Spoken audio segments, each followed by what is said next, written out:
Y hoy estamos presidencial. Ayer hablamos con el presidente de la Cámara, Carlos Johnny Méndez, y hoy estará con nosotros en los estudios el presidente del Senado, Tomás Rivera Schatz, así que no se lo pueden perder. Hablaremos también con la licenciada Ana Margarita Ruiz y Ramos, y estará con nosotros también el secretario de Asuntos Públicos, Jan Peña Payano, acá con nosotros, así que manténganse pegaditos a todos los asuntos que habremos de comentar. Y dando paso al orden de los asuntos, ayer pasaron muchas cosas y hay que explicar algunas de ellas, de lo que se anunció versus lo que pudiera pasar.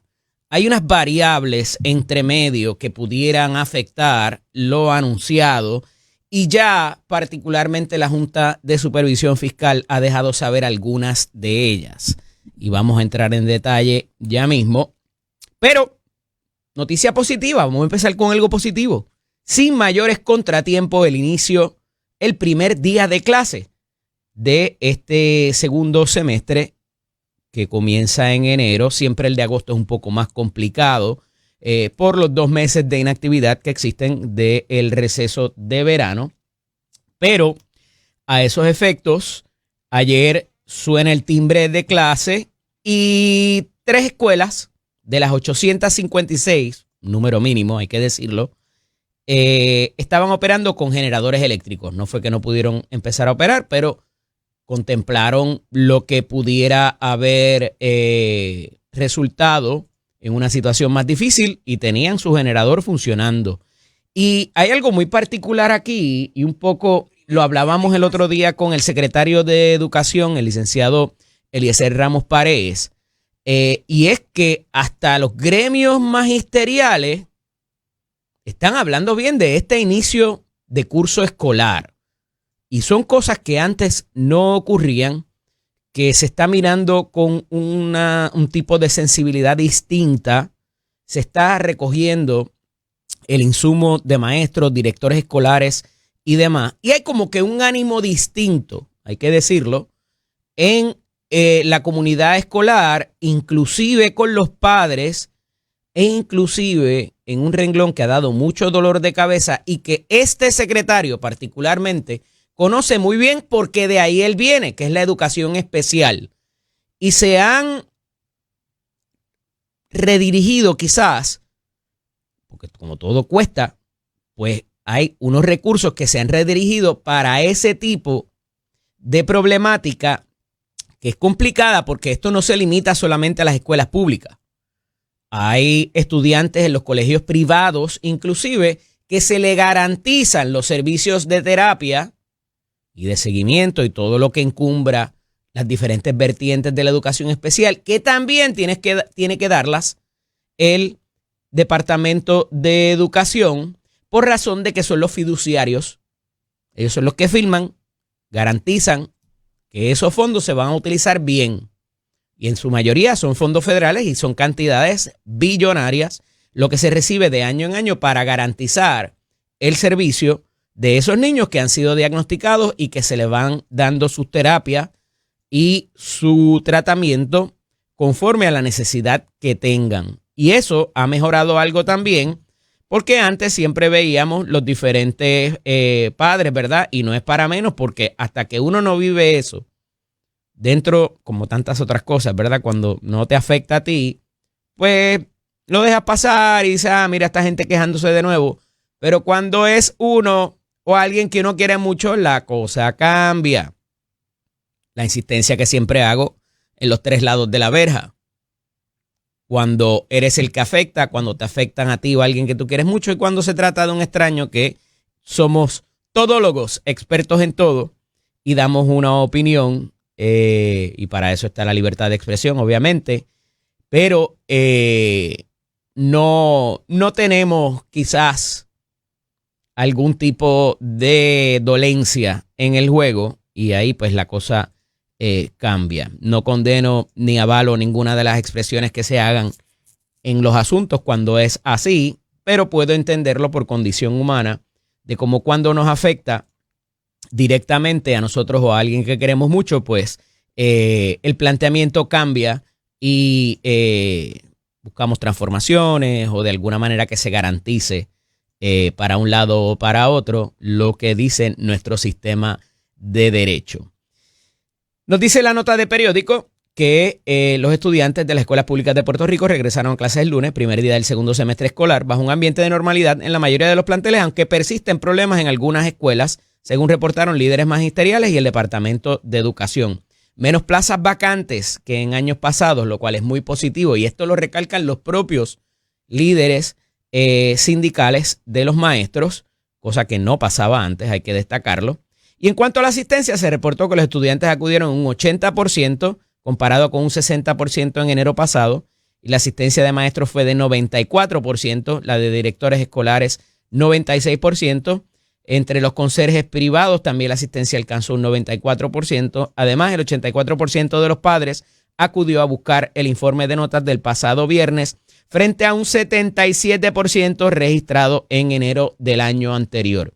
Y una de las cosas que se está haciendo aquí, evidentemente, por esto que les acabo de relatar, es que se está midiendo. Hay una medición y todo lo que se mide mejora, no falla, porque sabemos hacia dónde apuntar. Podemos detectar deficiencias para mejorar los procesos. Podemos tener un diálogo con mayor evidencia y contundencia para todo el componente de la comunidad escolar en este caso. Así que inclusive la gobernadora resaltó el asuntos de mantenimiento adecuado en diferentes planteles y los recursos que están en camino, inclusive para mejorar las compras de los materiales que muchas veces los maestros tienen que poner de su propio dinero y que obviamente afecta al estudiante en la escuela, en ese salón de clase, que al final del día, para eso es que están ahí. No es para darle trabajo a un montón de gente, ni contratos, ni nada. Es para que el servicio le llegue a los estudiantes.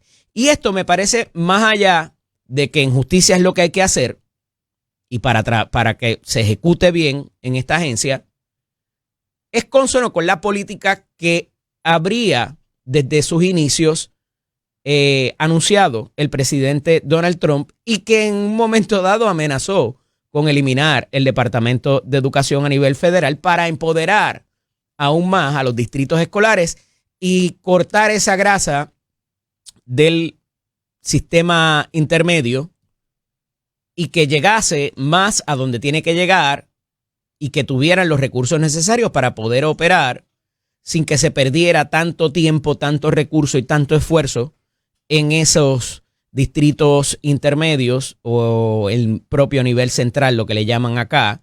Y otra cosa que me parece que se ha hecho y vemos el resultado aquí, saben que eternamente, legendaria e históricamente, aquí en Puerto Rico, se echaban la papa caliente entre dos entidades particulares para propósito de quién le daba el mantenimiento a las escuelas. Muchas veces los alcaldes, ante esta pelea entre OMEP y la Autoridad de Edificios Públicos, pues no pasaba nada y no se hacía lo que tenía que hacer y que tenía que venir el alcalde con los pocos recursos que tenía para poder poner la escuela en condiciones.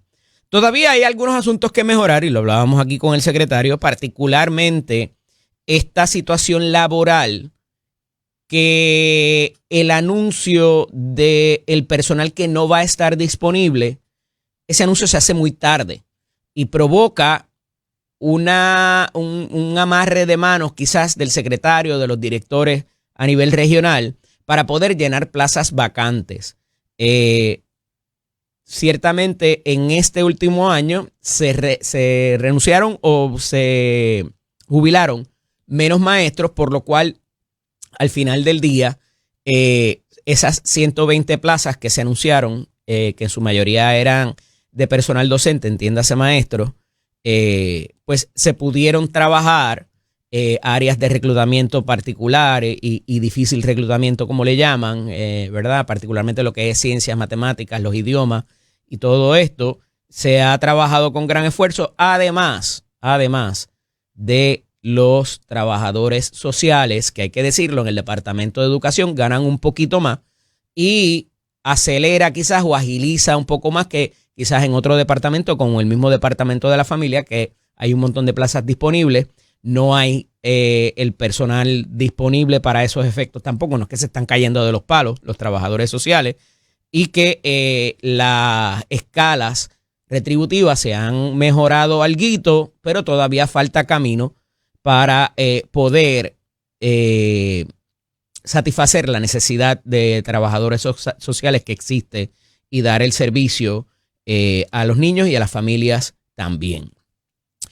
Consono con la presentación de la segunda etapa, como decíamos ayer, de lo que es la reforma contributiva prometida por la gobernadora y que, como les adelanté ayer también, hemos visto los billboards en prensa escrita, la prensa digital, reclamando el cumplimiento de la promesa de la gobernadora, que a mi juicio, y vuelvo y lo recalco, es muy temprano porque hay unas variables aquí que no controla el Ejecutivo, que no controla el Legislativo, que va a depender inclusive de lo que pase en el Congreso y que va a depender, y esta es la variable grandísima, con lo que pase con los fondos de Medicaid.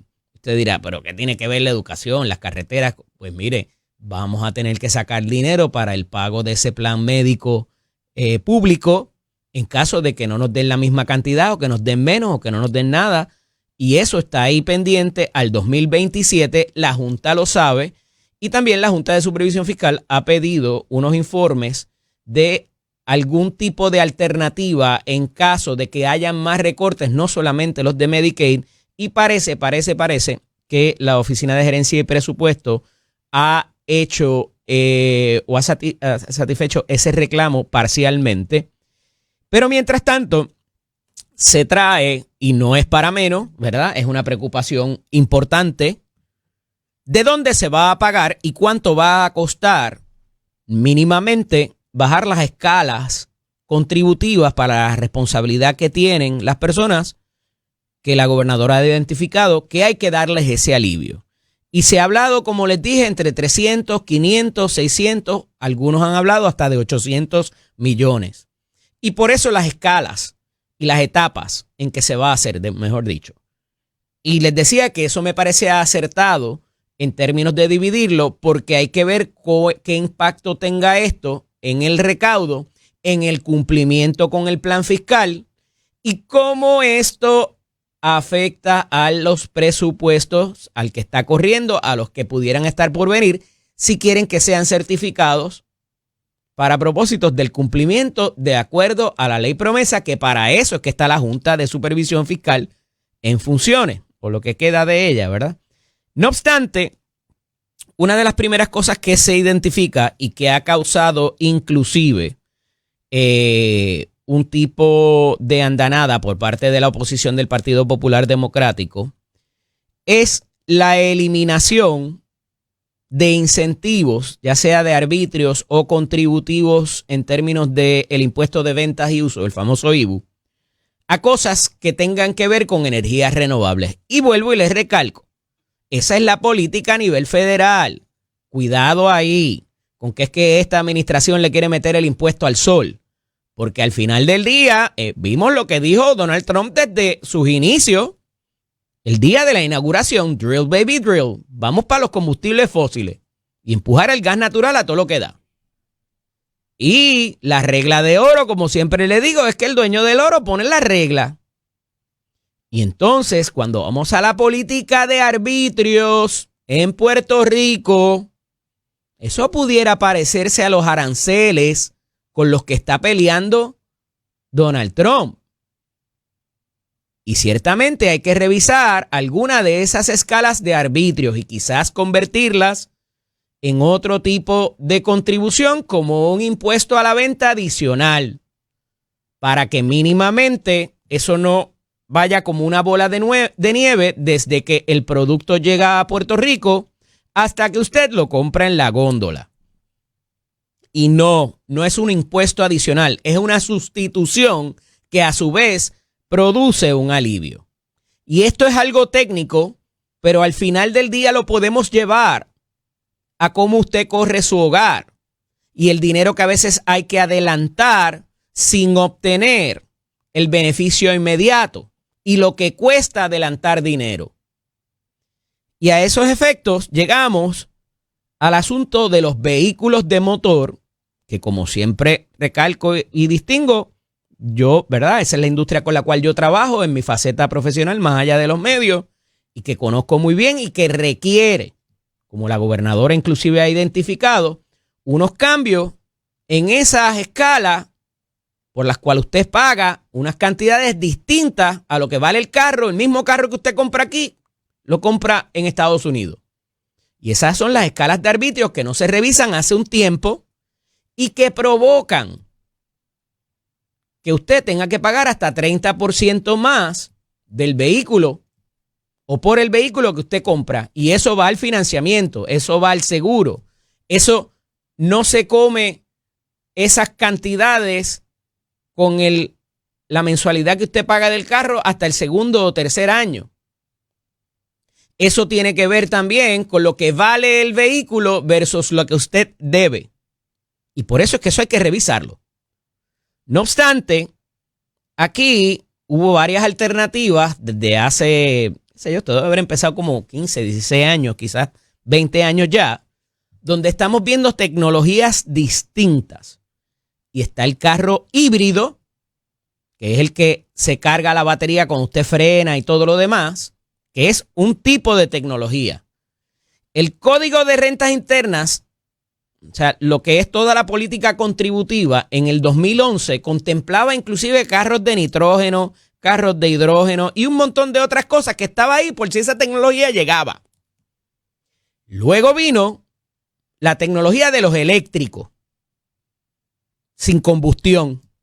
Y teníamos los híbridos, teníamos la combustión, que es el carro de gasolina, y después llegaron los eléctricos, con los problemas que tiene como toda tecnología, ¿verdad? Y ahí está, vaya a ver lo que cuesta un carro eléctrico en segundas manos y, ¿verdad?, las necesidades que tiene y los problemas que han tenido. No voy a entrar ahí. Y se creó una tercera tecnología que es lo que le llaman el híbrido eléctrico, que no es ningún híbrido nada. Es un carro de combustión que te da entre 20 o 30 millas si lo conectas a la corriente. Es un entremedio, es híbrido, pero no es el híbrido que conocíamos originalmente, que fue de las primeras tecnologías que vinieron, particularmente en una marca japonesa, y ese carro iba a ser la cosa más grande porque no necesitaba gasolina, aunque le podías poner gasolina también.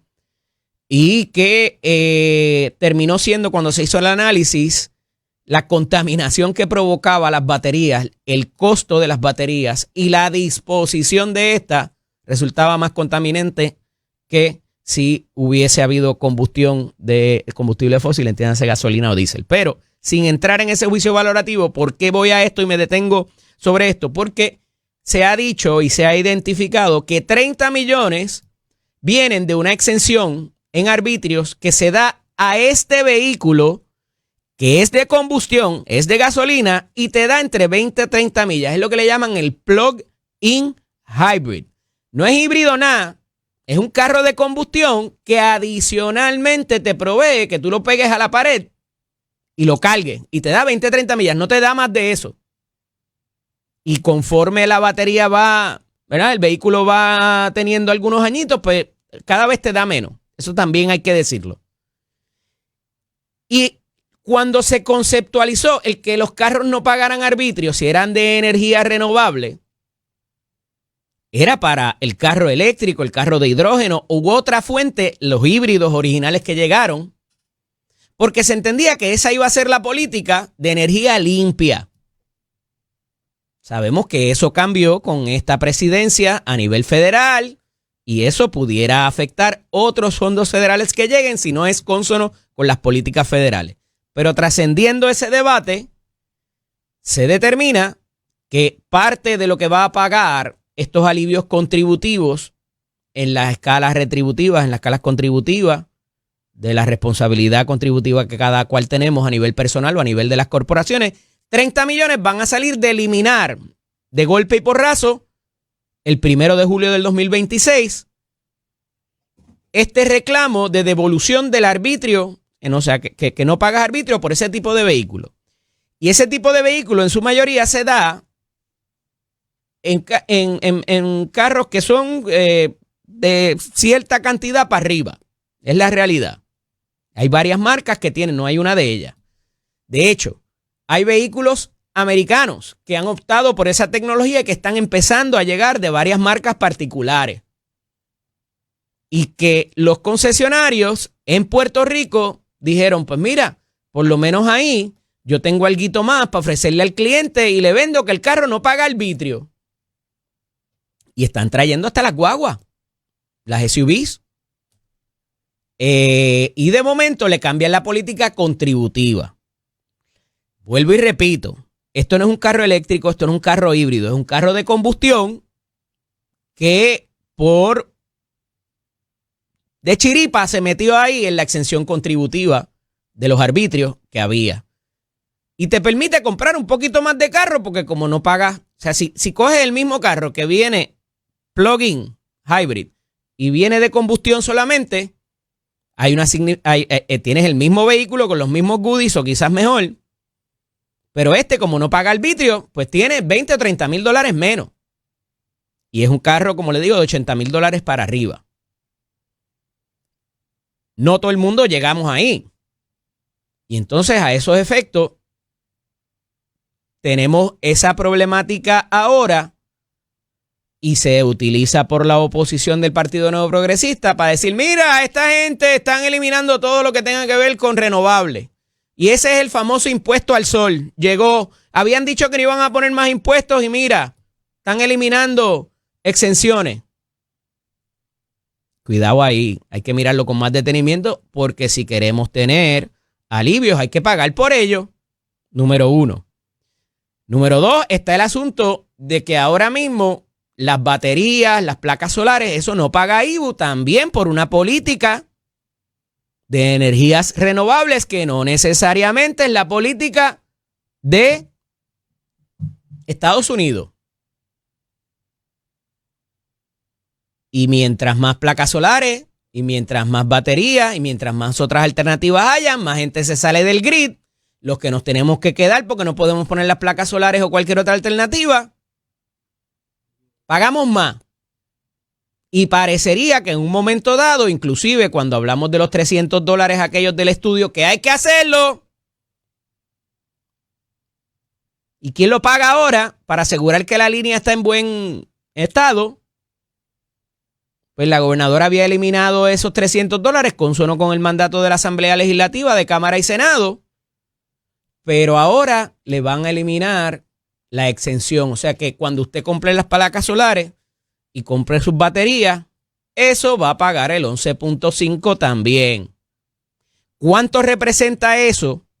Hablaremos mañana con el presidente de la Comisión de Hacienda de la Cámara de Representantes, Eddie Charbonnier, porque ya Eddie nos dejó saber que lo de los vehículos, esta exención cuesta 30 millones. Lo de las placas solares y lo de las baterías, no se sabe cuánto pueda costar para ayudar a pagar. La gobernadora ha dicho que hay unos ahorros en cuanto a las agencias. Si esos ahorros, ya sea por eliminación de contrato, eliminación de renta, de utilidades, de cualquier otra cosa, puedan ser recurrentes, ahí está la gran problemática que estoy seguro que la Junta va a preguntar y los legisladores también en las vistas públicas que empiezan mañana, tanto en Cámara como en Senado.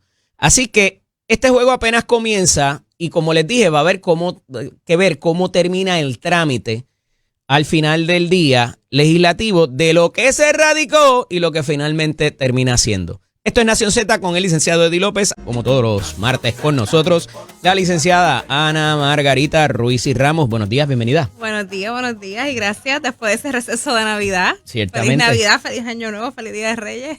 De todo. Igual lo propio para ti. Licenciada, en estos días, ¿verdad? Ya comienza la sesión legislativa y uno de los asuntos álgidos que se quedó en el tablero, ya que la gobernadora había vetado el proyecto 752 que tiene que ver con las escoltas de los gobernadores. Ayer hubo movimiento en el bullpen, tanto en Cámara como en Senado. Se aprueban dos proyectos distintos, pero que va más o menos a lo mismo. Uno incluye más cosas que el otro. El de la Cámara habla de exgobernadores convictos. El del Senado, inclusive los candidatos y también los funcionarios de las agencias, y cuando los funcionarios que la han tenido cesan de tenerla, se les da un periodo de tiempo. Y esto vuelve a la controversia por razón, o sea, a los proyectos aquí en Puerto Rico no se le pone nombre, pero si le fuésemos a poner un nombre a este, es el proyecto Wanda Vázquez. Exactamente.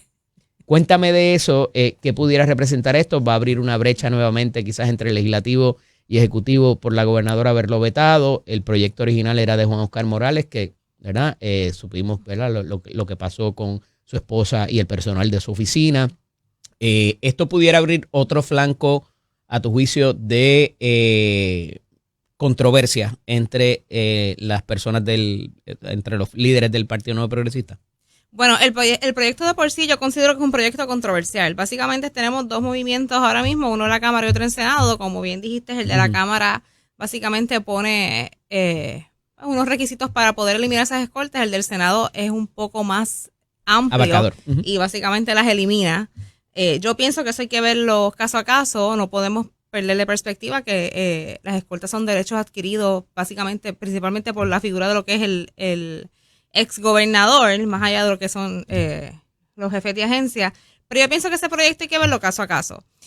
No podemos perder de perspectiva que no podemos, te voy a poner un ejemplo, un exgobernador que de repente quiera ir a, no sé, a dar una vuelta con un familiar a un lugar tan concurrido como Condado, y siendo la política como es en Puerto Rico tan caliente, tan controversial, muchas veces tan problemática, pues de qué manera entonces estaremos exponiendo la seguridad de esta persona. Eliminarlas por completo, que es entiendo es el proyecto que está proponiendo el Senado, yo encuentro que es demasiado abarcador. Debería delimitarse, y en ese asunto yo estoy un poquito más a favor de lo que está proponiendo la Cámara, que básicamente pone unos renglones de que, ok, esos son unos derechos adquiridos, pero si ocurre 1, 2, 3, pues entonces se elimina esas escoltas. Yo estaría más de acuerdo con el proyecto de la Cámara que con el proyecto del Senado. Hubo una situación que por determinaciones del proceso parlamentario, a pesar de que el voto del 752 fue unánime, no se podía ir por encima del veto de la gobernadora, porque fue un veto de bolsillo y fue durante el receso. Ya había culminado la sesión, pero ahora no. No. Entonces, lo que termine siendo el proyecto trabajado en Cámara y Senado, la gobernadora en sesión tiene 10 días, una vez se le envía, y estando en sesión pueden ir por encima del veto. ¿Estaríamos a las puertas de eso en la formulación final de cómo termina el proyecto? Bueno, con lo controversial que ha sido el proyecto y la forma en cómo se quedó antes de que cerrara la sesión, y dadas las circunstancias que están ahora, yo entiendo que eso es una posibilidad. Y esto pues obviamente incidiría... Sería más controversial todo. Claro, porque incidiría entonces en la aprobación de otros proyectos, porque tú sabes que uno a veces arrastran a los otros, y como tú me colgaste pues yo no te apruebo el otro, y ese tipo de cosas, y más cuando se están trabajando asuntos de naturaleza tan sensitiva como es el Código Contributivo. Ah, bueno, eso sí, también. Aunque yo pienso que también la Cámara está más alineada a lo que es con la gobernadora. Pero, sin lugar a dudas, si eso llegara a pasar, pero aquí no. Podría. No. En el proyecto de las escoltas. En el proyecto de las escoltas no. ahí fue que se tiró la raya. Bueno, yo pienso por que el mismo presidente, Carlos Johnny Méndez. Más alineado a la posición de la gobernadora, pero sin lugar a dudas sí podría ser un arrastre con proyectos que están en el tintero, y podría básicamente ser un detonante entre lo que es el Ejecutivo y el Legislativo. El único aliciente que yo le veo para eso es que, como lo de la reforma contributiva es un compromiso programático, pues tiene ese componente adicional de que, pues, oye, nosotros como partido nos pusimos de acuerdo, y ayer, cuando mañana empiezan las vistas de la reforma contributiva, pero ya hay movimiento en los cuerpos legislativos para estar en coordinación con los secretarios de agencia que esto va a impactar, porque más allá, y era una pregunta que le hacía a Johnny Méndez, me dijo que los cambios serían mínimos, pero hay que cambiar órdenes administrativas, cartas circulares, reglamentos, y eso lo tiene que hacer la agencia más allá de lo que el legislador, y hay que esperar a ver sí, la no es un última proceso versión. Completo. Correcto. Es un proceso completo. Correcto. Mira, y entre otras notas quería traer también lo que ocurre con la presidenta alterna, pasada presidenta alterna de la Comisión Estatal de Elecciones.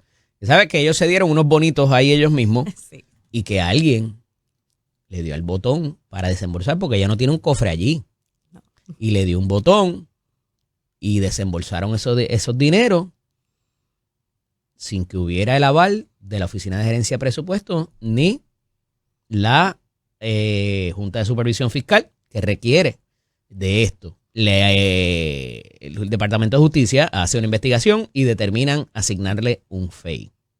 Está bien interesante ver qué va a ser el FEI aquí, si efectivamente radican algún tipo de caso en contra de la jueza. Se dice, ¿verdad? Junto con la noticia, se habla de que se activó un tipo de medida en la oficina de la Administración de Tribunales que me pareció ¿verdad? Un poco extraño. Dice, en atención a esa información, se instruyó a la Oficina de Asuntos Legales de la OATE iniciar la investigación administrativa correspondiente. ¿Pero por qué te pareció extraño? Porque ella vuelve a la judicatura. Ella no se removió de su puesto. Ella no se removió de su puesto. ¿Y para qué le están anunciando que que tome medidas administrativas si eso fue como presidenta de la Comisión Estatal de Elecciones? ¿Por qué incide sobre lo que ella está haciendo ahora? Bueno, no se supone que ella, inclusive, no se supone que ella sea removida si es por donde van los tiros, por así decirlo, porque el OAT podría intervenir en lo que es básicamente el asunto de ella dentro de la judicatura y que ella es juez. No se supone que ella sea removida de su puesto hasta tanto se radicara algún cargo ¿Alguna acusación? Que podría dar paso a, pues, los cánones de ética de los jueces son bastante estrictos y demás, y tampoco. Y le persiguen y tampoco su trabajo porque ella, su inocencia se presume. Exactamente, pero su inocencia se presume, claro. Igual que nosotros los abogados, que los cánones de ética básicamente nos respiran en la nuca, más hasta para la conducta de apariencia impropia, para evitarla. Pero el por qué la OAT está interviniendo en estos momentos. Eso ya no existe. No cogió el curso todavía. Sí ¿Lo cogiste? Sí lo cogí, pero más allá de eso siempre hay una cláusula zafacón que es Sí, hay algo que suena por ahí como quiera. Claro, porque nosotros tenemos que caminar siempre por la sombra. Pero no se supone que la OAT esté tomando alguna medida en estos momentos porque a lo que voy es, le podrían radicar cargos mañana. El FEI determina que sí, se encontró causa para X, Y, Z y se radica. Ella es inocente hasta que se pruebe lo contrario. Por tanto, entonces dice, la OAT, entiéndase la Oficina de Administración de Tribunales, tomará las medidas que estime necesarias conforme al desarrollo de los procesos. Cuando ocurran los procesos. Cuando ocurran. Están comenzando. ¿Por qué desde ahora quizás algún caso que tenga, que le asignen que no, entonces no lo pueda ver por razón de que se le esté investigando? No sé, porque si está en alguna sala. Ella debería, aún la OAT no haber dicho nada. Lo único así que se me ocurre, tú sabes, ella vaya a ver si llegase algún caso donde la comisión esté implicada, ella debería. Exactamente, o el FEI, ella debería abstenerse motu propio. Claro, pero eso no es algo que la OAT se lo deba decir. Eso es algo que ella deba hacer. Bueno, lo que pasa es que al final del día la OAT es como quien dice su patrono. Sí. Y entonces pues tendrán que tener algún tipo de cautela en qué casos puede ver y qué no en su sala. Quizás más allá de la autorrestricción. Tal vez por ahí es que va, cuando la OAT dice que va a tomar medidas cautelares, tal vez eso es a lo que se refiera, porque más allá de eso, entiendo que en estos momentos no es mucho lo que la OAT puede hacer en relación a lo que a su nombramiento, por ejemplo, como juez. Ha habido un debate de mucho tiempo con respecto al famoso artículo 4.2 de la Ley de Ética, que requiere que haya habido algún tipo de beneficio personal, que no siempre parece, tú sabes, que tú ayudaste a alguien, a lo mejor el beneficio es para ti o para terceros o para un familiar, y ahí hay unos grados de consanguinidad y afinidad, pero siempre se habla de, pero ven acá, tú estás sacando a esta persona o estás investigándola o procesándola y aquí no hubo dinero. Aquí hay otra cosa distinta, me parece. Pero vamos a hablar de eso cuando regresemos. Y otras cosas que están pasando en el país también. Los tribunales han estado sumamente concurridos. y los casos de allá de Aybonito particularmente han tomado un giro distinto e interesante. Hablamos de eso cuando regresemos y recuerden que ahorita está con nosotros el presidente del Senado, Tomás Rivera Schatz, y también el portavoz, el secretario de Asuntos Públicos, estará con nosotros próximamente. Esto es Nación Z con el licenciado Eddie López. Continúo dialogando con la licenciada Ana Margarita Ruiz Ramos. Y licenciada, nos llega como siempre información muy acertada de nuestros buenos amigos y nos dice que se llama medida cautelar y que la propia OAT comienza su investigación en términos de la conducta de alguien que no estaba en el estrado, estaba haciendo otra función en otra agencia, pero no por eso deja de ser jueza. Entonces quizás por ahí es que le entre el agua al coco. Bueno, pues es como estaba diciendo antes de que nos fuéramos al receso, los jueces también tienen unos códigos de ética bastante fuertes y tanto el OAT como el ordenamiento jurídico puertorriqueño, así como el Tribunal Supremo, siempre han sido eco de evitar cualquier apariencia de conducta impropia. Eso también nos toca a nosotros los abogados y si bien es cierto que existe una presunción de inocencia, pues su posición. Lo que pasa es que yo destaco quizás diferencias que hemos visto en un momento dado en un tribunal de una galaxia no muy lejana, donde se investigó a una jueza, pero era por su rol desde el estrado, de su rol como jueza. Entonces acá ella estaba como presidenta alterna, que se quedó en exceso. De hecho, fueron al tribunal para tratar de sacarla porque no había habido una confirmación per se de su nombramiento en propiedad. Lo que pasa es que son circunstancias diferentes. Completamente, eso el es lo que caso destaco. del que me estás hablando, yo sé cuál es. Y la jueza sí estaba en funciones en ese momento relacionada con el caso que estaba viendo. Y la investigación comenzó en OAT por determinaciones que había tomado en el Estado. En el caso de este caso, ella estaba en la comisión. No estaba básicamente en sus funciones del estrado, pero no dejaba de ser juez. Le sigue respondiendo a la OAT, le sigue respondiendo a los canales de ética y le sigue respondiendo al Tribunal Supremo. Pero, ¿y cómo la OAT, la Oficina de Administración de Tribunales, llevaría a cabo esa investigación? Porque eso pasó por allá. O sea, entonces se comunica con justicia, dame lo que tú tienes para ver. Pero es lo mismo que te estaba diciendo antes del receso. Yo entiendo, y mi opinión es que ahora mismo la OAT puede decir que van a tomar medidas cautelares, pero hasta tanto no haya tal vez información más clara una vez el FEI intervenga, yo entiendo que no puede ser removida de su cargo porque entonces, como te dije, es diferente a lo que pasó en Cagua. Claro. Lo de Cagua pasó todo en la misma olla. Estaba pasando todo a la misma vez. Y es un nombramiento a término también. Exactamente. Que se le vence el término, ya tiene un interés propietario sobre ella, ya trayéndolo a la vertiente de debido proceso. Pero adicional, la medida cautelar, por lo que me dejan saber, la restringen a labores administrativas, whatever that means. O sea, que es que no ve casos desde el estrado. Pero la dejan dentro de la OAT. Y la dejan que haciendo despacho. Haciendo despacho. Pudiera ser firmando haciendo despacho. Órdenes, Pudiera resoluciones, ese tipo de cosas. Pudiera tener entonces la tarea de cerrar los casos que tiene abierto mediante que se emitan resoluciones, sentencias, órdenes.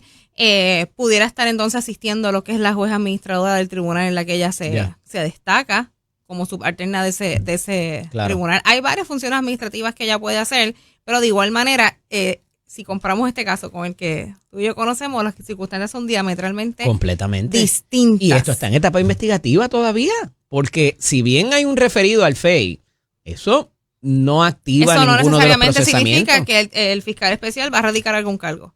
Correcto. Él le toca investigar. ¿Cuántas veces ha pasado con alcaldes y otros funcionarios que nunca pasa nada después? No pasa nada, exactamente. Mira, yendo rapidito al caso de Aybonito, hay uno que ya está en vista preliminar, el otro va para juicio y ha habido, más allá de la contradicción de los testigos que lo hemos hablado, ha habido unas particularidades que han resaltado tanto abogados de defensa como fiscales en términos de la participación de una y otra acusada, que hasta ahora son la madre y la hija, la desaparición de la hermana y si va a participar o no, ¿verdad? Aquí es como un revolú y continúa el asunto de cuántos testigos va a presentar el Ministerio Público, que es una cantidad exorbitante, creo que 40 testigos, y entonces, ¿cómo pudiéramos entender esto para propósitos de lo que pudiera exponerse, cómo el caso adolece o sufre con lo que se ha dicho fuera también, que es algo importantísimo?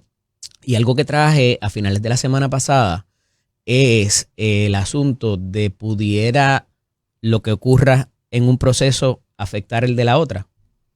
Mira, ese caso de Aybonito, yo siempre he dicho que es un caso que es bien controversial, pero que adolece de muchas ¿Comparaste con el caso del niño Lorenzo en un momento dado? Sí, y lo sigo comparando.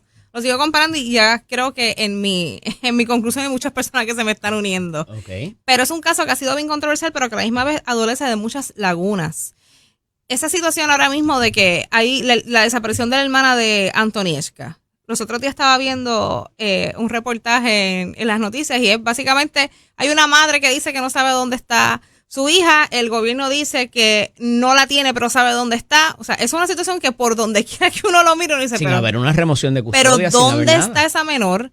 ¿Cómo que el gobierno no la tiene pero sabe dónde está? La madre no sabe dónde está. No la han removido la custodia, no hay un proceso no la han removido. Estado... Entiendo que ella está pidiendo unas órdenes de protección y hay unos recursos corriendo en el tribunal, pero entonces, ¿qué está pasando con esta menor? Porque yo entiendo que hay unos procesos de protección a testigos en casos que son controversiales de alto perfil y demás, pero no es el proceso como se hace. Porque tú simplemente no desapareces una persona y luego dices no sé dónde está. Sí, esta persona está bajo custodia de gobierno XYZ y las tenemos bajo custodia por esta razón. Pero es una menor de edad, que la mamá ni siquiera sabe dónde está. Da la impresión de que aquí, más allá de proteger el mejor estado de la menor, o que el Estado proteja el mejor interés de la menor, debo decir, el Estado lo que está detrás es de que, en efecto, vaya a testificar en el caso como testigo de fiscalía. Da esa impresión, no sé si coincide. Y no necesariamente que es que con mamá hay algún problema. Con da papá la impresión de que hay 20 esqueletos en el closet. Que tienen que ver con el caso. Claro que sí, porque no es la forma en cómo se hacen las cosas. ¿Sabes? Es cuando tú lo miras de la manera en que te lo acabo de decir, ¿sabes? Hay una menor desaparecida que está bajo la custodia de una persona que el Estado sabe dónde está, pero no es bajo la custodia de ellos, y la madre que no ha sido removida de patria potestad no sabe dónde está su hija. ¿Cómo se explica eso? Voy a refrasearlo. O sea, si ella no fuera a ser testigo en el caso, el Departamento de Justicia quizás no hubiese procedido de la misma manera, o del de la familia, o quien sea, donde sea que ella esté. Exactamente. Igual que lo que acabas de mencionar, la cantidad de testigos. No lo sé, pero da esa impresión. La cantidad de testigos que tiene Fiscalía. 40 testigos, que básicamente se ha dicho la cantidad de los testigos, pero no se ha ido al grano de que muchas veces es lo que se hace, al grano de que, ¿sabes? ¿Cuál es la razón por la cual estamos trayendo estos testigos? Bueno, porque no hay video, ni supuestamente nadie sacó una cámara y grabó lo que estaba pasando, o no se ve del todo claro. Bueno, pero el menor que protegió sigue sin aparecer. Sigue sin aparecer. Sin radicarse cargos por la agresión hacia también él. Eso sigue sin radicarse cargos. Es un caso que se le ha dado mucho, que uno de los programas, yo te lo dije, yo hubiese sido a favor de la ley de mordaza en ese caso desde el día 1, porque se ha colado demasiada información a la prensa y cada vez que se cola información la laguna es más grande y más profunda. Hay más información fuera del tribunal que dentro. Y eso obviamente influye el ánimo no solamente de los potenciales testigos, sino de los propios jueces. Claro. Y en el proceso del caso, este caso es un caso que básicamente pone en desventaja a las acusadas, porque esto no hay manera de verlo por un tribunal por jurado. Hay que verlo por tribunal de derecho, porque ya la mitad de Puerto Rico, por no decir la mitad y parte de la otra determinó mitad, que son culpables. Ya tiene un juicio hecho. ¿Tú crees? ¿Y cuál es ese juicio? ¿Que son culpables? De lo que he podido escuchar. Igual que tiene que ser unánime ahora. Sí, pero de lo que he podido escuchar, de lo que las personas muchas veces me hacen preguntas hasta en la calle, es básicamente la teoría que yo tengo. Que ese caso, lamentablemente, hay una alta posibilidad de que quede en nada. Y eso sería un fracaso craso de la justicia. ¿Y qué puede hacer un juez o una jueza que no pueda hacer un jurado? Bueno, lo que pasa es que la juez tiene que tomar una determinación en derecho. ¿De qué entra, qué no? ¿Qué se puede considerar? Independientemente de lo que yo piense como ser humano, mis emociones quedan fuera de esta sala, mis pensamientos quedan fuera de esta sala, mi opinión queda fuera de esta sala, y aquí solamente lo que entra es mi opinión jurídica, lo que procede y lo que no procede. Un jurado... ¿Habría manera, de acuerdo a lo que se sabe, de que encontraran culpable a una y la otra no? ¿O más responsabilidad de alguna manera? Bueno, podría darse el caso de que encuentren culpable a una y a la otra no, y eso lo que abriría es otra puerta de Pandora. ¿Por qué? Porque siempre se ha dicho que ambas estuvieron en la escena, que básicamente no quiero utilizar la palabra coautora, pero básicamente es que ambas estuvieron allí. Si una no incitó a la otra, ayudó a la otra. O sea, de lo que se ha colado a la calle en la información, no hay manera de que una salga bien y la otra no. Más allá de lo que estaban tratando de hacer las dos o se hunden las dos. Más allá de lo que están tratando de hacer las abogadas de Antonieshka, entonces, pues que se juzgara como menor, de lo de la incapacidad, de la imputabilidad y demás. Las dos estuvieron en la misma escena. Las dos básicamente o atacaron o a una ayudó a la otra a atacar a esta menor o una incita a la otra a atacar a esta menor o aguantaron a una persona para que no defendiera a esta menor, ¿sabes? No hay forma de que una de las dos exactamente salga bien. Si eso sucediera, yo creo que le daría paso a la que salga culpable para entonces apelar su caso. Crea la duda de entonces por qué se separaron los juicios y los procesos, pero bueno, veremos a ver qué ocurre. Gracias por estar con nosotros siempre. Nos vemos la semana que viene. Nosotros, como todos los martes, el licenciado Jan Peña Payano, secretario de Asuntos Públicos, ya en propiedad. Yo se lo presagié, él me dijo que no, pero ahí está. Felicidades, primero que nada, por todas las vertientes distintas de la Navidad y de la nueva nominación. Igual. Muy merecido. Gracias, licenciado. Gracias a Chero y a todos los en la radio audiencia de Nación Z y siempre recibir, ¿verdad?, al equipo de la señora gobernadora Jennifer González para poder comunicarle al pueblo con tus preguntas muy buenas, muy puntuales, pero siempre con el más alto grado de responsabilidad. Ciertamente, y te reconozco que más allá de la credibilidad con la que gozas y que los compañeros de la prensa así la reconocen también, Jan, el asunto de la preparación es importante en los diferentes temas porque esto es diverso, son 120 y pico de agencias, más las corporaciones públicas, las transformaciones que se quieren hacer, lo que se suscita desde en una ventanilla hasta lo que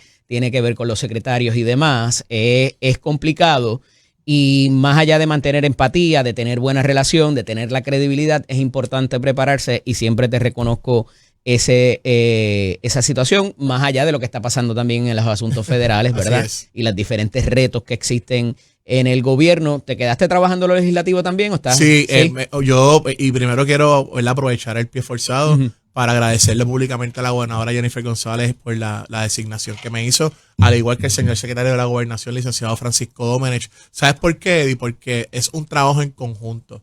Lo es. Nosotros, y uno no puede llegar ahí a tirar piedras. Claro, nosotros tratamos de, ¿verdad?, tener sintonía y armonía en las comunicaciones. Agradezco al equipo de prensa de Fortaleza, al de todas las agencias. Estamos ¿verdad?, siempre comunicándonos qué está pasando, al igual que con los jefes de agencia y con el equipo interno de la Secretaría de la Gobernación. Y sí, todavía con el equipo legislativo colaborando, obviamente entrando y saliendo cuando no estoy atendiendo a los medios de prensa, pues regreso a mi oficina y sigo colaborando con los compañeros de asuntos legislativos de Fortaleza. Vamos quizás a lo más remoto, a lo más reciente, que es evidentemente lo de la reforma contributiva y cómo se va a pagar por ella, pero la semana pasada habías hecho expresiones de que las diferencias que hubieran habido demás se zanjaron y que no hay problemas entre el Ejecutivo y el Legislativo, y esto me lo habías dicho aquí, de hecho, inclusive. Siempre lo señalo. En términos de que el liderato fuerte, pues existen las divergencias de criterio. Estos asuntos que vimos quizás con las nominaciones y demás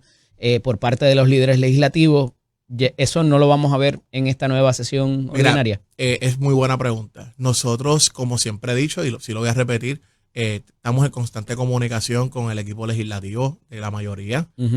Nosotros, como siempre he dicho, hay lideratos muy buenos en el Partido Nuevo Progresista y la gobernadora Jennifer González Colón hizo, ¿verdad?, campaña solicitando un voto íntegro por todo el liderato legislativo, ¿verdad?, Cámara, Senado, alcaldías y demás.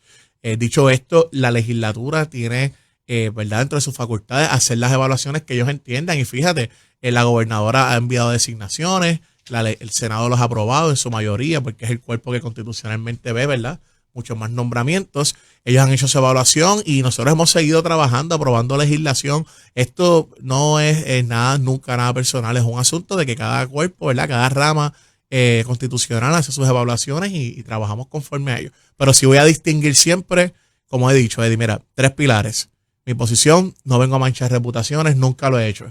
En segundo lugar, comunicar responsablemente, ¿verdad? Y cuando uno no sabe, no sabe. Y cuando hay que brindar más información, le ofrecemos. Y en tercer lugar, siempre, Eddie, respetar la oficialidad de los líderes electos y oficiales electos. Más allá, ¿verdad? Eso es una lucha que ellos, como yo digo, eso es otro nivel. En ese tipo de conversación, uno sí puede ser punto o, ¿verdad?, o puente de comunicación entre las ramas y trabajar eso, pero más allá de ahí no hay nada personal nunca. Pero fíjate, al final del año pasado confirmaron a 3, imagínate. Sin duda, en efecto, eso mismo iba a decir, pero se dio una situación álgida con el senador Juan Oscar Morales, que involucró a su esposa, involucró los destaques en su oficina, y eso no parece estar resuelto. ¿Va a tener alguna incidencia en la dinámica de aquí en adelante? Mira, ese tema nosotros lo discutimos a finales de año. La gobernadora incluso se reunió con el senador Juan Oscar Morales, a quien aprecio. Y vuelvo, estos son decisiones que se toman de rama y rama. Ellos habrán tenido su conversación y yo no quiero pretender, yo no fui parte de ello, no quisiera, ¿verdad?, abonar algo que no estuve allí. Yo creo que esos son los oficiales electos, por eso te digo. Cuando es algo tan personal y tan cercano. Sí, siempre puede haber tener una repercusión. Creo que es una reacción natural, Eddie.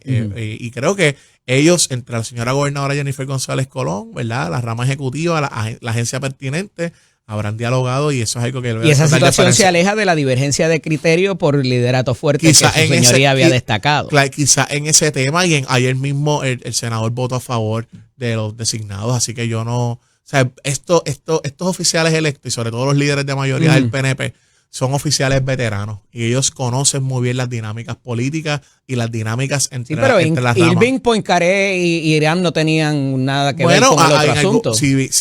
¿Verdad? Que ¿Le van a pasar factura a la gobernadora en la legislatura por lo Mira, yo creo que hay un liderato, que ha habido conversación y el senador tiene todo el poder constitucional de él tomar y votar como él entiende. Y siempre, de hecho, siempre lo ha hecho. Así que cada cual, aquí nosotros no somos sello de goma y la gobernadora va a ejecutar y la rama legislativa va a hacer su trabajo. Se aprobaron 2 proyectos ayer de las famosas escoltas para limitar las escoltas. Uno más abarcador que fue el del Senado. El de la Cámara habla, lo que yo te decía, nos podemos poner por lo menos de acuerdo en los funcionarios, no gobernadores solamente convictos, de que no tengan escolta. Y eso es excelente que lo traigas, porque el que se aprobó en Cámara fue la versión de la Cámara del proyecto de administración que sometió la señora gobernadora. Se hicieron unas enmiendas también que fueron trabajadas por el equipo, así que yo creo que vamos a ver, ¿verdad?, en la dinámica legislativa cuál se aprueba, si va a haber un proyecto sustitutivo, si no lo va a haber, si van a llegar los dos a Fortaleza, y eso estaremos monitoreando. El Senado inclusive incluye es más amplio. Claro, porque incluye a los jefes de gabinete y a los jefes de gabinete. Eso, así que nada, la dinámica legislativa, nosotros vamos a estar esperando si llegan los dos, si llega uno o cómo va a ser el proceso. Pero el asunto del veto, que se vetó el 752, al no estar en sesión, o sea, aquí se pudiera no se podía devolver. Aquí se pudiera ir por encima de ese veto, ¿o no? Eso es un escenario, ¿verdad? Como siempre te digo, que uno trabaja por escenarios. Es un escenario que está en sesión. La votación fue unánime. Claro, es un escenario que habría que ver si la legislatura, ¿verdad?, si el cuerpo pues lo hace. Vuelvo, estamos anticipándonos, pero muy bien, tú fuiste asesor legislativo, el buen asesor anticipa, así que es un escenario, pero por ahora no voy a adelantar conclusiones, que cuando llegue el proceso y lleguen las medidas, ahí nosotros estaremos expresándonos. Me detuve un rato esta mañana hablando del asunto de las placas solares que ahora pagarían IBU con la reforma contributiva, con uno de los proyectos, y con el otro que se presentó ayer de los vehículos plug-in hybrid, que no son híbridos, ni son eléctricos, ni son de combustión, son una combinación entre ambos. Todas las anteriores, como decían en los chamanes de selección múltiple. Claro. Y no es necesariamente, quizás como dice la oposición del Partido Popular, que es que se le está poniendo el famoso impuesto al sol. Correcto. Y que hay que enfrentar también que la política energética a nivel federal cambió y no ve con buenos ojos todo lo que es energía renovable. Aquí hay 30 millones, no sé cuánto valga lo del IBU en las placas solares, no sé si quizás tenga ese detalle, mañana va a estar Eddie Charbonnier con nosotros, pero ahí se han sacado unos cuantos chavitos para contribuir a los 500 o 600 millones y pico que cueste la reforma contributiva. Esto ciertamente es importante.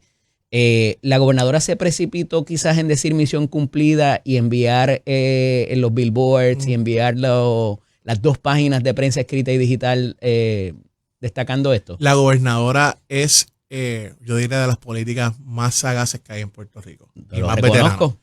Y decir que se precipitó es incorrecto. Mira, Eddie, a la gobernadora Jennifer González Colón... Es que no se ha aprobado nada, se presentó. Pero es que la gobernadora sabe con el equipo que cuenta el trabajo que se hizo y las reuniones que sostuvo, tanto ella como el equipo fiscal y el secretario de la gobernación. ¿Por qué te digo esto? Cuando anunciamos a principios del año pasado recordarán que la gobernadora Jennifer González hablaba de que íbamos a tener el primer presupuesto balanceado y certificado. Nos dijeron, se precipitó, eso no va a pasar, hay que esperar. Pero no sacó un anuncio de página en el periódico. A eso voy. Misión cumplida. Cuando dijimos lo de Luma, que yo vine aquí varias veces y te dije, eso va a pasar, ya empezamos, ya tenemos la primera victoria en los casos. Que fue precipitado, que esas 80 páginas no tienen ningún efecto. La jueza Taylor Swain nos dio la razón.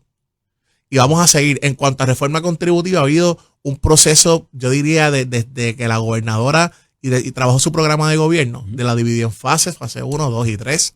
Se identificaron los recaudos con un ejercicio matemático, económico, de ahorros profundos en las agencias del gobierno de Puerto Rico, que entre otras cosas van a permitir poder financiar esta reforma contributiva. Ahora bien, la gobernadora radica la medida, anuncia, está desglosando, y yo invito al pueblo de Puerto Rico a que vean hoy los diferentes medios, los ejemplos que dio la gobernadora de maestros, de veteranos, de trabajador social. Fíjate que no utilizó ejemplos, ¿verdad?, de personas que tienen, ¿verdad?, unos recaudos, ¿verdad?, unos ingresos más altos. Usó ejemplos de personas como tú y como yo, Eddie, que tienen unos topes, que tienen familia, que tienen gastos, y cómo se van a ver beneficiados realmente en la reforma. Y si tú me permites rapidito, yo quisiera aclararle al pueblo de Puerto Rico que nos está viendo y siempre sigue tu programa, ¿por qué es una reforma contributiva?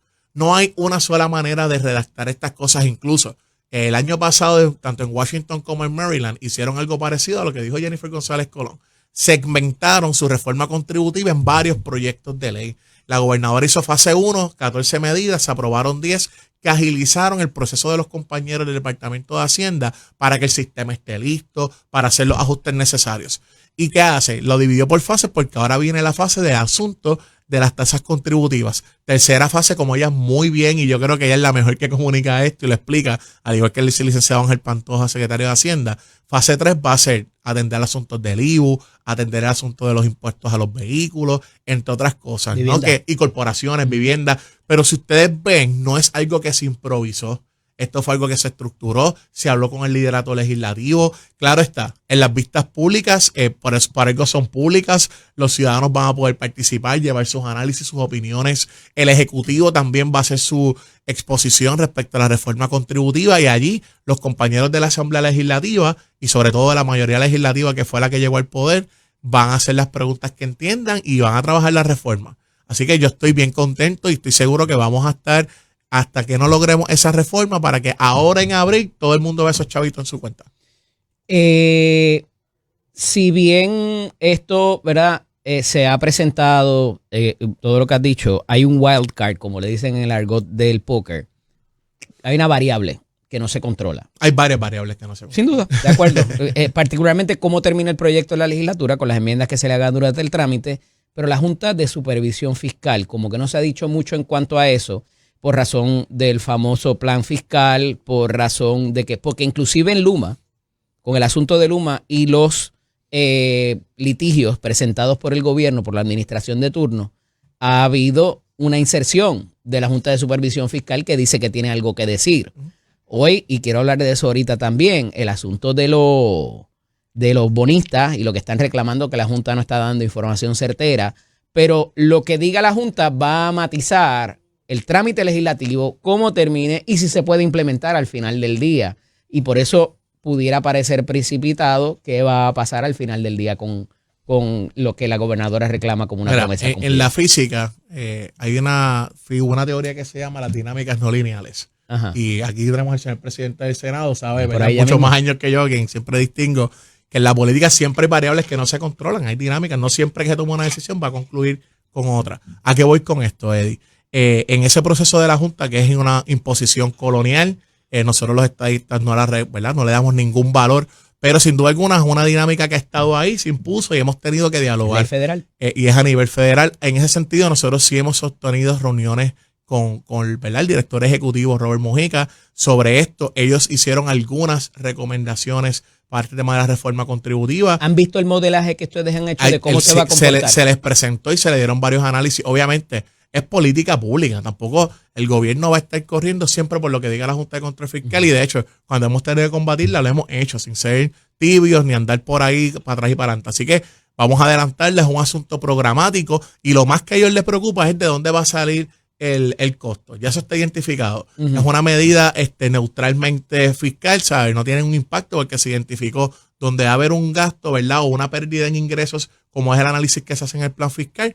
Tenemos las fuentes identificadas, así que vamos a trabajarlo sin Se miedo. ha cuestionado si esos ajustes van a ser recurrentes porque esa reforma fiscal o reforma contributiva no va a ser por un solo año. Claro, no va a ser para un solo año porque así trabaja esta mayoría que llegó al poder. Sin embargo, fíjate que no estás apostando a algo. El asunto de que la Junta siempre ha subestimado la capacidad de ingresos que tiene el gobierno de Puerto Rico y Hacienda, evidentemente, por varios años fiscales ha tenido capacidad de aumentar y superar esas proyecciones. Así que, pero eso sí es incierto. Eso claro, no hay certeza alguna de que eso se comporte igual. Y de hecho, fueron 651 millones el año previo y este año bajó a 500 y pico. Claro, pero fíjate que hay certeza en que ha habido una constante, Eddie, en que siempre hemos sobrepasado la capacidad de las proyecciones de los ingresos. Y obedece a inflación y obedece a otras cosas que no necesariamente es que la economía esté repuntando. Y gracias que lo traes. La reforma contributiva también contempla el tema de la inflación y otros gastos que ha habido. Así que en ese ajuste balance que se está haciendo en el balance,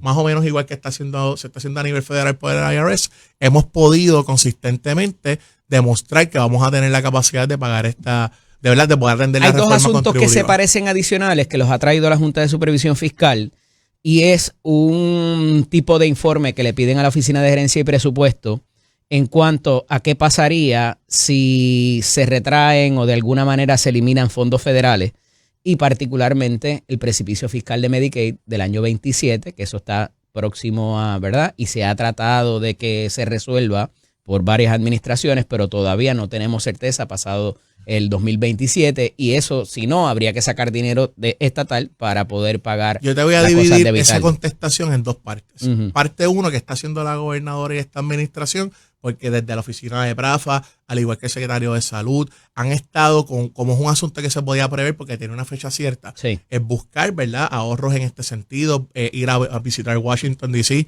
y reunirse con las autoridades pertinentes.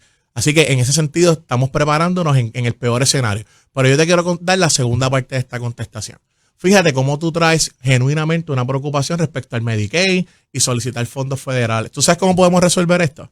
Si Puerto Rico fuera un estado de la Unión, siendo una colonia como lo somos hoy día, que es lo que el Pablo José quiere traer como comisionado residente, tenemos que ir a mendigar año tras año fiscal los fondos de Medicaid, los fondos que tenemos sobre vivienda, los fondos sobre veteranos. Así que esto es una muestra más de por qué nosotros tenemos que atender esta situación colonial.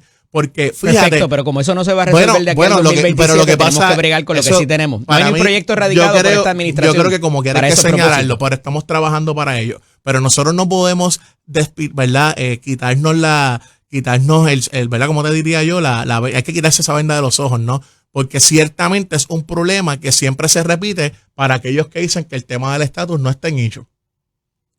Con esta administración de Donald Trump es complicado. Bueno, pero el tema del Medicaid sigue siendo recurrente. Tenemos que seguir en mendigar fondos federales. Es un asunto que trasciende quien está en la presidencia. Es un asunto que tenemos que seguir mendigando. En caso de que te den menos, o en caso de que te corten o te recorten de otras partidas de fondos federales, pudiera entonces incidir, que es lo que la Junta parece estar pidiendo. Pudiera incidir y el gobierno de Jennifer González Colón, sí, claro. ¿Y cuál de esas fases no? Créeme que si alguien conoce esto, Jennifer González, porque fue la que logró la extensión por primera vez por más de 5 años de este programa. Así que los ajustes se van a estar haciendo, estaremos colaborando con el legislativo en caso de que haya que buscar, ¿verdad?, una estrategia por ese vehículo, además de lo que tenemos a nivel ejecutivo. Así que créeme que nos hemos estado preparando incluso en varios programas que hemos hecho en Fortaleza, o sea, de los de récord de asuntos semanal. La prensa ha hecho esta pregunta porque es bien genuina y sé que tenemos cientos de miles de personas que están preocupados por este tema y se han hecho las visitas, hemos estado identificando estrategias a ver cómo, ¿verdad? O en el peor escenario, pues cómo vamos a amortiguar eso a nivel de Puerto Rico. Lo más que parece costar hasta ahora es lo de la rebaja de las tasas contributivas, porque hoy entre un 9 a un 12% en algunas de las escalas. Así es. Es de las tasas más altas. Por eso, pero de todas las diferentes cosas que se van a cambiar en el código contributivo, lo más que cuesta es bajar las tasas. Yo diría que bajar las tasas, claro, de individuo, porque recuerda que la gobernadora amplió esa base. Obviamente antes la persona, y voy a dar un ejemplo concreto, una persona que ganaba $45,000, $60,000, pagaba lo mismo que una persona que ganara $2 millones de pesos, $1 millón de pesos por ahí. o más de 150 ¿Qué millones. sector Eso se la gobernadora es que beneficia? amplió. ¿Qué sector se amplió. beneficia más? ¿El Yo sector creo- acaudalado, el sector productivo la asalariado? clase trabajadora de Puerto Rico, los enfermeros, los maestros, los veteranos, la gente como gente como mi mamá que se me hizo a mí Los jubilados.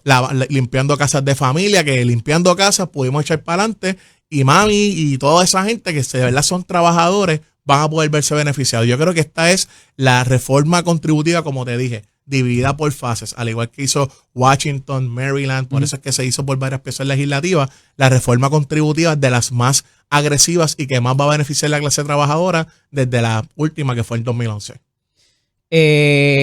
Se aprobaron ya los nombramientos. La gobernadora habría dicho que iba a haber otros movimientos menores, pero que iba a hacer cambios en el gabinete. ¿Cuán pronto pudiera ocurrir eso, Jan? Cuando la gobernadora entienda. Esas son decisiones de ella y De ella ella. sabrá cómo vamos Ajá, dando su pero- roster, como ajá. ella entienda. Bueno, esa es una contestación que ella te debe tener. Esos son cambios Pero que ella va su haciendo. señoría es el portavoz de ella. Bueno, pero no sé si hay que tomar la decisión. Ujú. Cuando la gobernadora la tome, yo No se ha tomado comunicaré. todavía. Eso no está Eso es algo que solo sabe la señora gobernadora. final firme. Así es. Y pidió humildad y sensibilidad en lo que parecía, ¿verdad? Así lo comunicó. Diciendo de que pensaran que cuando se le daba servicio a la gente, pensaran en su Mira, mamá, en su hay dos abuelita o en pilares, su hay dos vecina. cosas que yo siempre he estado bien claro. Ujú. Y estuve casi 10 años primero en gobierno, me fui y ahora volví. Cuando uno trabaja en esto, uno tiene el servicio público es, yo creo, del mayor desprendimiento de ego que hay en cualquier trabajo. Ujú. Punto. Y si usted no está en sintonía con eso, el trabajar de verdad más allá del salario con el desprendimiento, pues mira, no es el lugar para ti. Porque aquí no vas a hacerte millonario. Esto es un trabajo que si quieres hacerte de más caudal, vete al sector privado y qué bueno. Y eso es parte de nuestra democracia y el capitalismo. Pero uno tiene que andar aquí, como dijo la gobernadora, con la humildad, reconocer cuando no está funcionando, hacer los ajustes. Y aquí estamos. Sí sabes, sí, lo sabes. ¿Se comisionó algún tipo de estudio donde la gobernadora dijo, esto aquí tengo capital para el segundo año? Ella ¿Hubo algo de eso? Ella sí comunicó que tiene que hacer unos ajustes en amplificar sus comunicaciones. Aquí estamos. Eso se había dicho desde el año pasado. Eso lo pero dijo, en este eso año, es lo que consta. ella reunió a todo el gabinete, dijo que todo el gabinete y que tenían que seguir el ejemplo de humildad y para darle En esa reunión servicio. yo estuve y se hablaron otras cosas. Y de momento se habló de estadidad también, que no se había hablado No, hace eso- un rato. esos programas- Una línea en el último mensaje de Incorrecto. estado de situación. No se había hablado de eso y citó para el Congreso ese en marzo. Lo que pasa es que Esto si obedece a vamos un hacer- estudio que tiene la hacemos gobernadora y lo revisión, que tengo que mejorar. ¿Quieres que haga la revisión histórica? Ajá. Mencionó eso en su mensaje de Estado, ya había hecho las visitas en marzo y desde ahí siempre se ha establecido ese mes por otras razones para hacer ese impacto fiscal.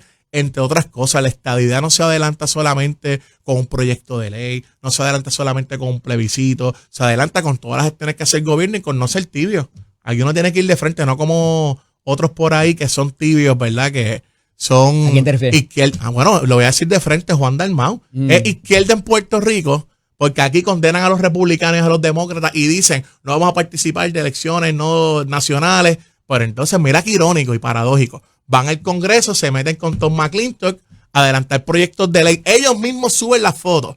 Después dicen que no están allí, que no fueron ellos los que los cabildearon, igual que el expresidente del Senado, José Luis Dalmau, que también condena a los republicanos y a los demócratas en Puerto Rico. ¿Y con quién fue que radicó el proyecto de ley el 4 años pasado? Con un senador republicano. Pero eso ese- es cuidado, así. Eso ese es proyecto así. se parece el de, Eso es el de así. traer las compañías a Puerto Rico. No, Que el lo de que José quería Luis, hacer no, Luis Eddie, el Dalmau de José era Luis eso. Dalmau era para adelantar él en una consulta. No tiene que ver nada con las corporaciones, ni nada con Ley 60. Mira, cerquita y pegado no es lo mismo.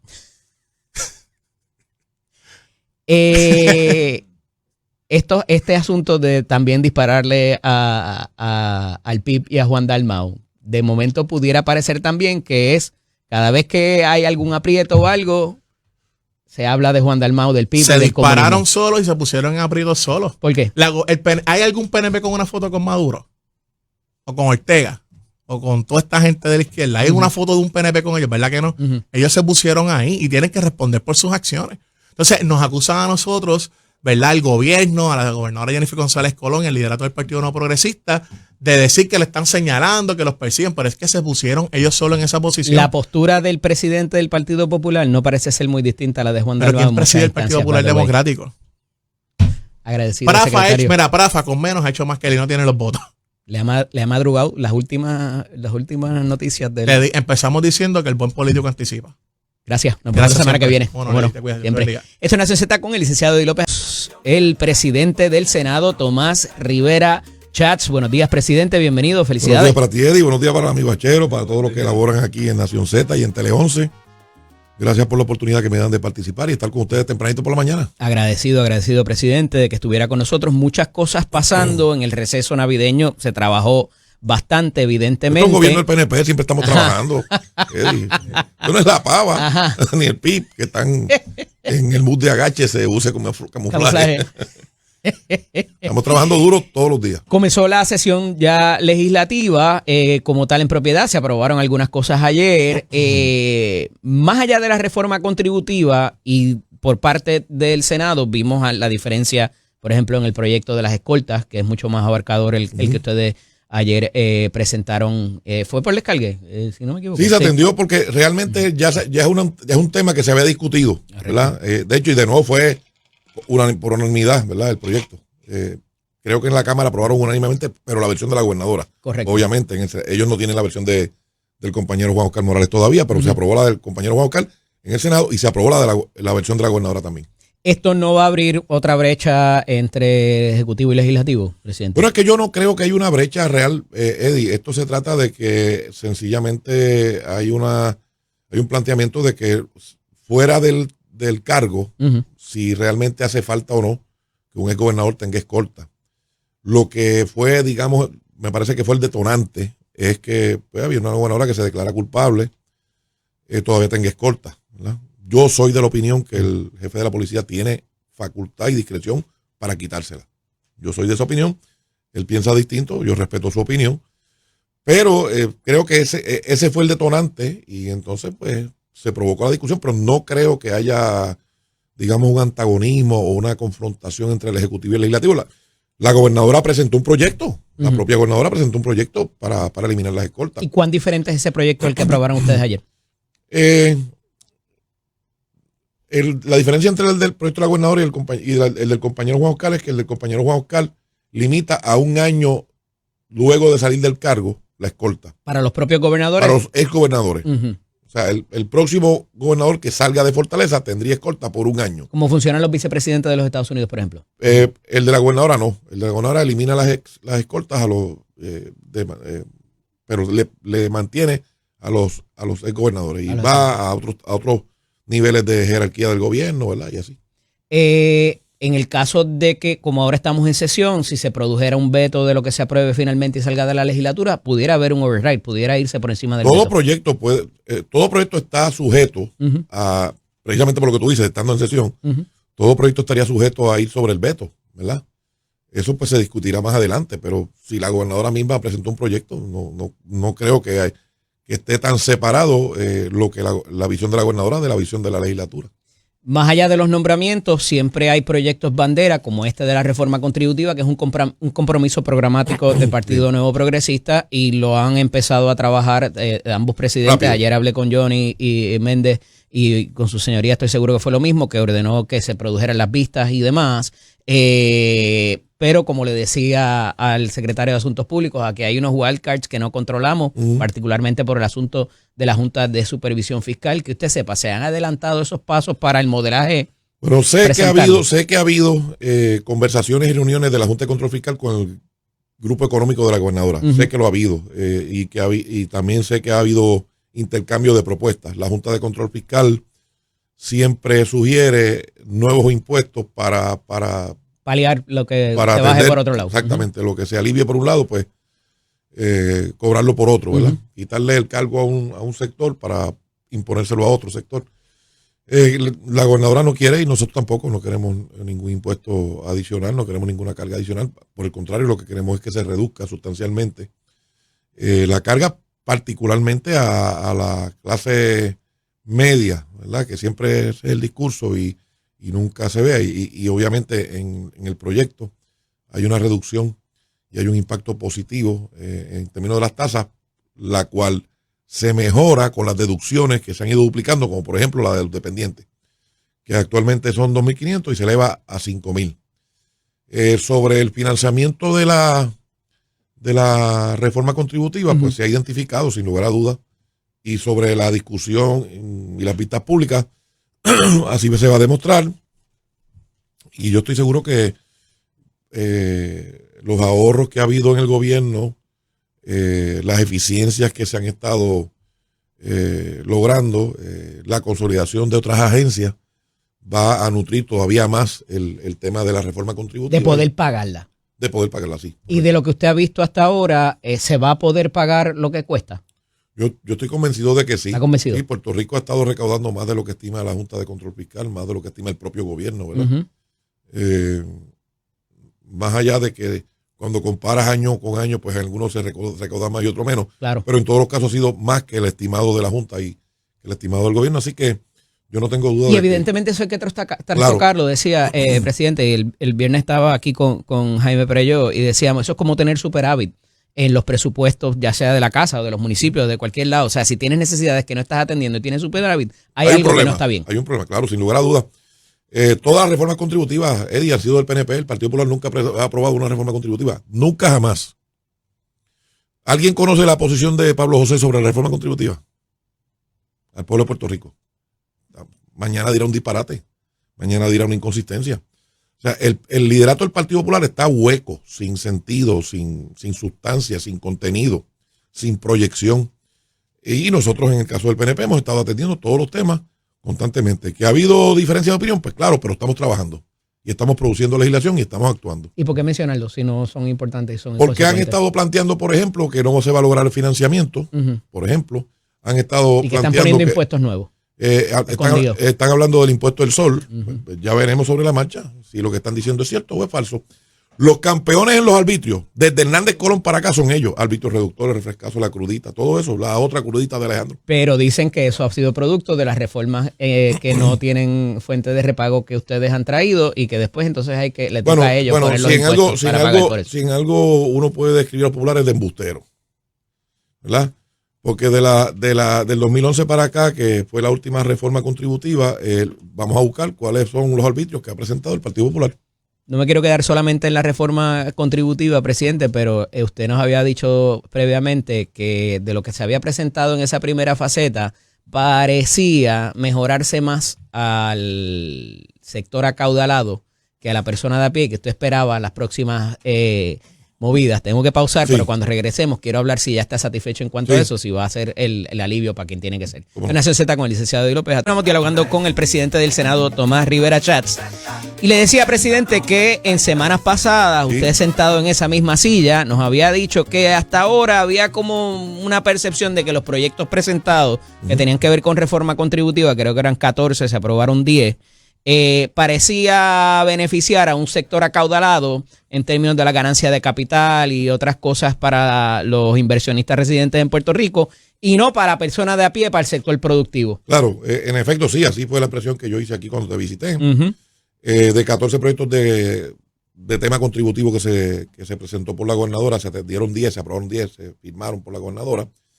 Y entonces el resto lo aguantamos, ¿verdad? Lo detuvimos hasta que viéramos cuál era la reforma. Ahora podemos saber, cuando se mire con detenimiento cuánto cuesta y a quién beneficia, si en efecto el alivio contributivo se distribuye justamente. Y la impresión que tengo por lo que hemos visto hasta ahora, ¿verdad? Vamos a mirarlo con detenimiento, vamos a revisarlo con mucha responsabilidad, es que en efecto sí se le está dando beneficio en diferentes temas contributivos a los sectores que había que aliviar y que había que resolverle. Y eso es viable y se puede pagar nuevamente. Yo no tengo duda de que hay la capacidad de pagarlo. La Junta de Control Fiscal levantará sus objeciones, como siempre, ¿verdad? Eso es el precio de ser colonia. Se opusieron, decían que había que quitar el bono, no lo quitamos. Decían que había que recortar las pensiones del jubilado. No se recortaron. Así que, pues, pienso que de igual manera, este tema contributivo se ha mirado con detenimiento y está tratando de darle un alivio principalmente al pequeño mediano comerciante y al trabajador asalariado. Hoy, el que gana de 61.500 hacia arriba paga 33%. ¿Eso es así? Con esta reforma contributiva no va a ser así.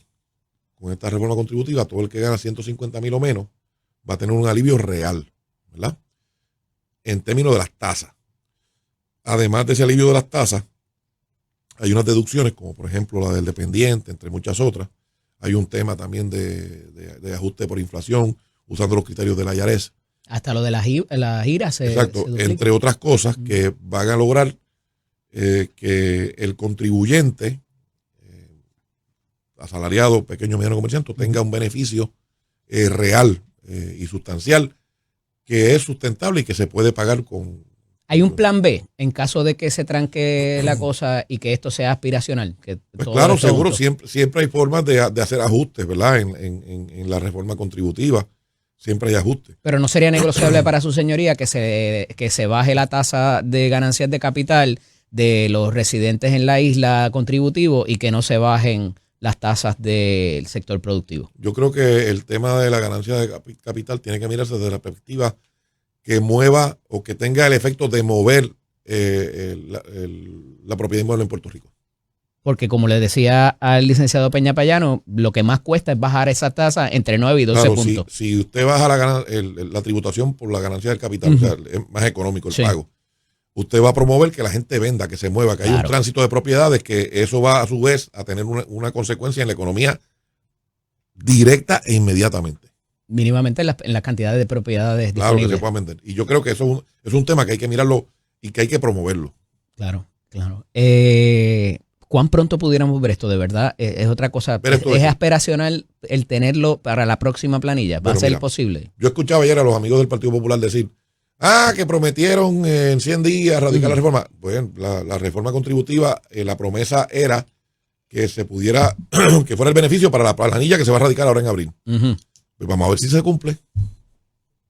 El reclamo de la gobernadora de compromiso cumplido en medios de televisivos, radio, prensa, escrita, digital, de que es promesa cumplida. Bueno, presentó ¿No es precipitado? ¿Estás hablando de la reforma? Sí. Bueno, presentó la reforma, ahora está en manos de la Asamblea Legislativa, mirarla con detenimiento y ver cuál es la reacción de la Junta de Control Pero el Fiscal. reclamarlo como logro en una página completa de periódico de 2 páginas. La campaña era promover la presentación, se presentó y la Asamblea Legislativa va a aprobar una reforma contributiva. Pero el compromiso cumplido debe haber sido la presentación o el logro de que se apruebe y se acoja. Cumple su promesa presentando la reforma que ella entiende que vamos a aprobar la Asamblea Legislativa. Yo creo que sí.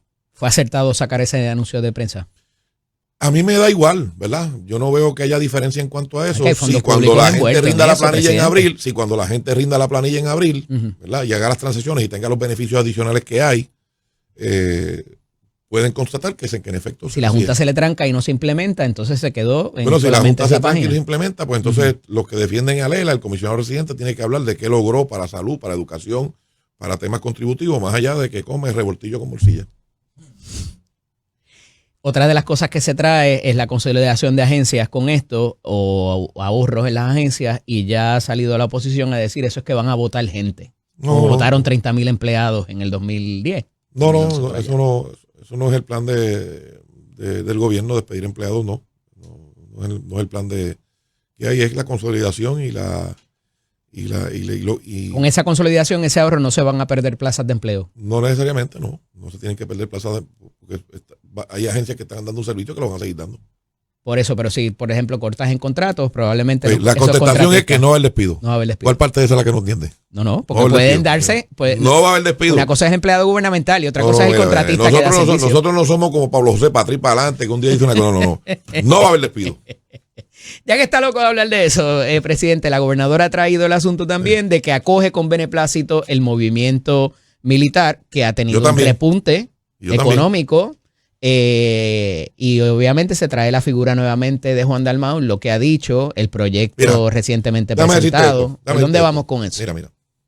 Yo quisiera que toda la gente que escucha este programa, que es mucha y que nos venga a través de Tele 11, observen o reflexionen sobre lo siguiente. El mentor para la independencia de Puerto Rico que Juan Dalmau, María de Lourdes y el Partido Independentista estaban utilizando es Nicolás Maduro. El concepto de patria nueva es un plagio de la campaña de ellos allá, del chavismo, allá en Venezuela, importado, traído de ellos a Puerto Rico. Entonces, fíjense ustedes quiénes son los ídolos, los mentores de los independentistas aquí que ahora se esconden y son cobardes. Venezuela tiene petróleo.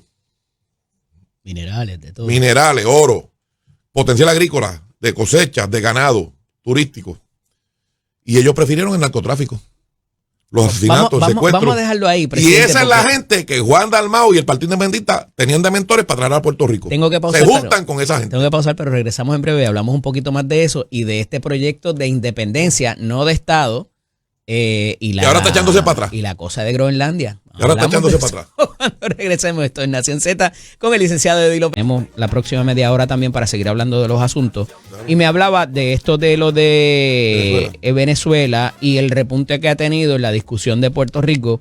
Yo veo muy poca gente que no esté de acuerdo, a pesar de que hemos visto una que otra manifestación y demás, pero o sea, no podemos hablar de soberanía. Si en los 12 apóstoles había un Judas. No podemos hablar de violación de soberanía de una nación sin hablar también de la violación de derechos humanos. Y aquí que me parece que se le cae la máscara a muchos de estos opositores. Claro, mira,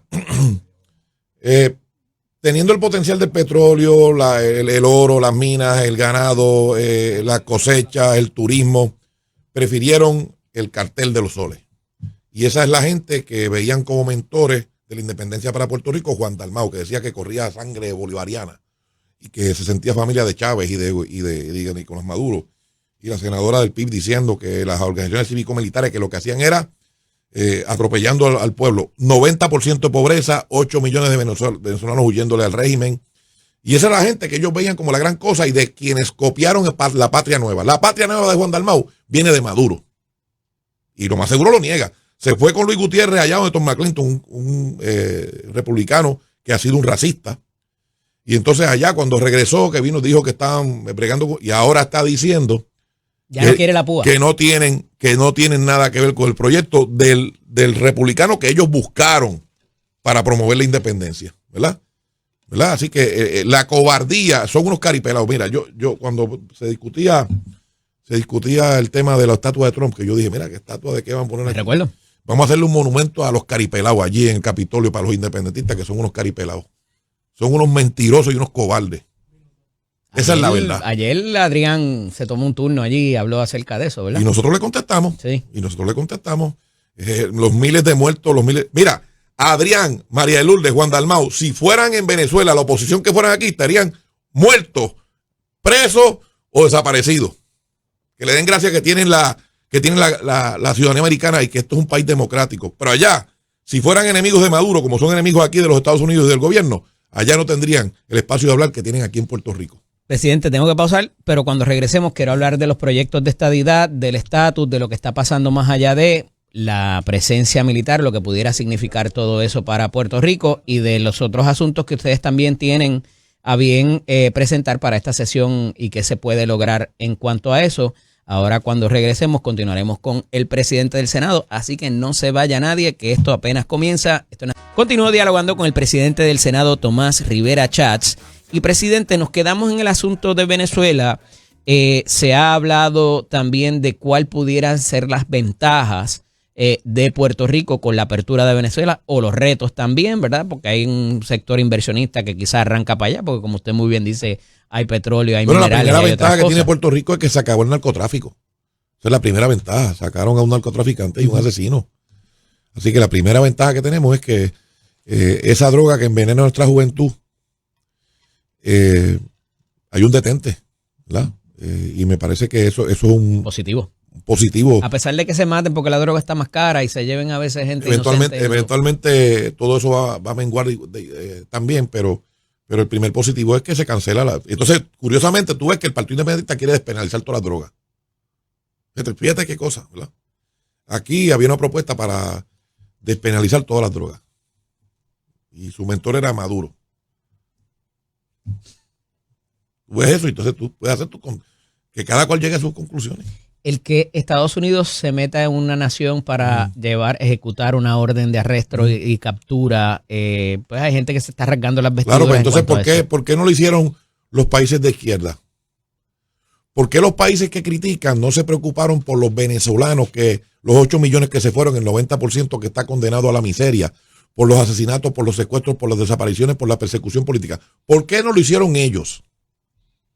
Diplomáticamente. El viernes hubo 2 columnas en el periódico Nuevo Día, una de Eduardo Batia y la otra de Luis Dávila Perna, y cuestionaba a Luis Dávila Perna de qué nos sirvió el derecho internacional para aplacar las violaciones de derechos humanos. O sea, porque están diciendo, violentaron el derecho. Bueno, el es derecho internacional del algo Perú. parecido al discurso de Bukele. Cuando se le hace ese planteamiento al presidente de El Salvador, a Bukele, pues él dice, bueno, y el otro lado, las víctimas del otro lado, ¿quién las defiende? Y las defendió él y ha tenido un éxito como presidente de El Salvador gigante. No tan solo en el tema de seguridad, en el tema social, en el tema de economía. Salvador ha estado prosperando y levantándose. Pero debería ser Estados Unidos el policía del mundo. Ojalá que A su fuera, juicio, porque nunca habíamos ojalá hablado que de esto, fuera ¿verdad? que todos los países sugirieran a sus pares que se comporten democráticamente y que colaboren, ¿verdad?, en el esfuerzo porque haya paz, prosperidad en todos los lugares del mundo. ¿Por qué Cuba no lo hizo? Cuba estaba macaneando a su gente y la senadora María de Lourdes de Santiago firmó un documento en apoyo al macaneo, ¿verdad? Allá. Sí, allá.